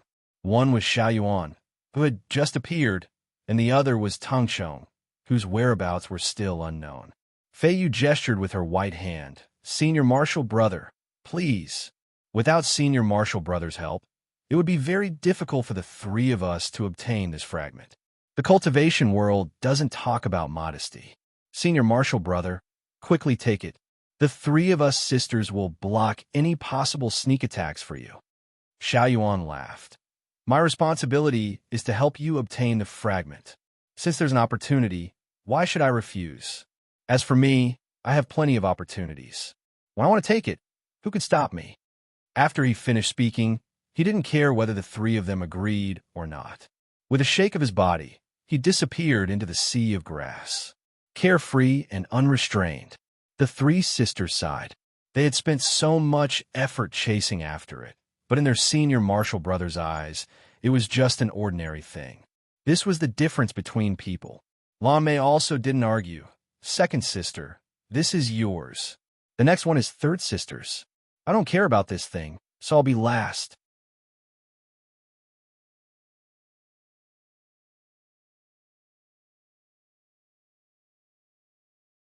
Chapter 1135.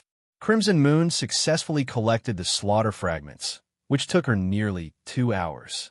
The three sisters continued to wander in the sea of grass, moving forward with difficulty in the wild grass tide. The grass waves behind them seemed to never stop chasing them. They were now beginning to get used to this tense rhythm. The pressure was still heavy, but mentally, they were much more relaxed. There seemed to be more grand out fragments falling on the fragrant grass trail than expected. The great cultivator's judgment was very accurate, which filled all the participating cultivators with enthusiasm. Maybe some people could easily obtain the fragments without being disturbed, but more people needed to solve the problem in battle. The fragrant grass trail was almost the size of a universe, which made all the cultivators in a state of running at high speed, completely ignoring the sea of grass storm. Collecting the fragments was not an easy task. Even if there was no opponent competing with you, You were constantly entangled in the sea of grass. You had to maintain the same flying direction and speed as the Grandau fragments. While dealing with the countless killing grass mats, you also had to divide your spirit to communicate with the fragments. Many cultivators, even if they were in a state of no disturbance and were lucky enough to encounter the fragments, could not achieve a balance in this kind of multitasking. Either they were forced away by the grass tide, or they could not successfully collect the fragments. Under the delay, other cultivators came to take advantage of the situation. Therefore, there was a series of disputes. Those who came first, those who came later, those from the main world, those from the negative space, one after another. Because of this relatively special environment, because the sea of grass storm broke out at the right time, everything was full of variables. Although many Grandau fragments appeared, in terms of collecting them, it was much slower than what the cultivators had imagined. It also created countless stories of sorrow and joy. After running for half a month, the three sisters once again found the signs of Grandau fragments. It was not just one, but three at the same time. After a slight differentiation, they avoided the farthest place and gave up the place with the most mixed aura, which was obviously the place with the most people fighting for the fragments. They chose the direction that they thought was the most suitable. Things were clear. It was actually the easiest to fight for the Grandau fragments at the first moment because most of the cultivators were still on their way. As time slowly passed, when most of the cultivators had their own goals, it was unlikely that there would be any lucky people who could reap without putting in any effort. No matter how many fragments fell, it was far from being comparable to the crowd that would move upon hearing the news. Every shard could go through a long and arduous struggle. It was a difficult question for every cultivator to decide whether they should stick to a certain fragment or change their target. It's a test of your choice and your confidence. While flying, Qianzi's sharp eyes caught sight of a tangled patch of killer grass in front of them. Look, there's another big dumpling over there. That was a position entangled by hundreds of killer grass. If a rope was tied into a dead knot, it might be easy to untie it, but if hundreds of them were tangled together, it would truly be a mess. The bulge could no longer be seen, let alone the shape of a human. Judging from a scale of the killer grass entanglement, the Yuanning cultivator should be able to hold on for a while longer. Based on their own strength, when a Yuanning cultivator was entangled by hundreds of killer grass, it was relatively easy for her to escape. The reason why Zhang Xian was held back could be because he was not strong enough, or it could be because he was injured. If there were more than 1,000 or 2,000 roots, it meant that there was danger. They had seen many similar situations along the way, but none of them had lent a helping hand. It wasn't that he was cold-blooded, but that there was no way he could extend such a helping hand. To save him and compete with him? Was he unfamiliar or familiar? Was he an enemy or a friend? Being merciful was not suitable here, which meant that he did not have the rationality of a cultivator. The three sisters passed by the big dumpling without the slightest sympathy. This was the cultivation world, not a nursing home. If he was not strong enough, he should not have come here. If he came here, he should not have expected sympathy from others. In the big Zongzi, Lu Xiaoyi was still exploring the core rules of the killer grass with the help of his unique conditions. The killer grass had no intelligence, so it couldn't communicate with it. It was destined that it couldn't reach an understanding with each other. The only thing he could do was to understand the linkage mechanism of the killer grass, and then find the part that he could use. Of course, this was only part of his goal. If he could not find the core mechanism of the killer grass, he would just have to use more strength and be more brutal. His core goal was still to increase his cultivation. He would not forget what he should be doing just because he came here. In the past 10 years, he had swallowed a steady stream of spiritual vigor, and finally, his cultivation had reached the critical point. When his spiritual vigor was about to reach the bottom, his cultivation also stopped advancing. He needed another opportunity to cross this hurdle. That was really annoying. He was very relaxed and did not have the sense of urgency that other cultivators had. The Shard of the Great Way were dispensable to him. Moreover, with the ability of the Sparrow Palace, it was very convenient to snatch them. If he was willing, he could even repeat the scene in the Cave of the Ruins of the End if there were a lot of shards of the slaughter grass falling here. But it was just a thought. He would not really do it. Success once had its chance. If he did it too many times, it would lead to some unpredictable risks. After all, there was no good in selling the Great Way.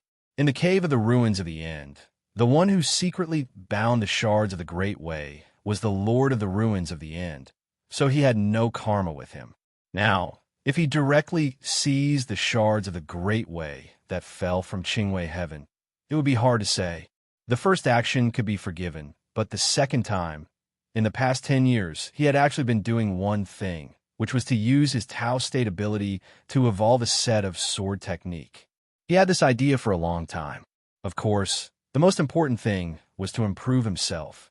He wanted to systematize and summarize his sword technique system so that everything would be more orderly. Because he was no longer alone, he had a group of Shadow Swaying brothers following him. Perhaps there would be a group of Heaven's Choice Swordsman brothers in the future. When others wanted to learn from him, he had to have something that he could use. He would use a move against a Tao State cultivator first. When he had a new understanding in the future, he would add to it. He was a very picky person. When it came to sword techniques, he had obsessive-compulsive disorder. If it was not truly outstanding, different, powerful, and did not truly belong to him, he would not record it.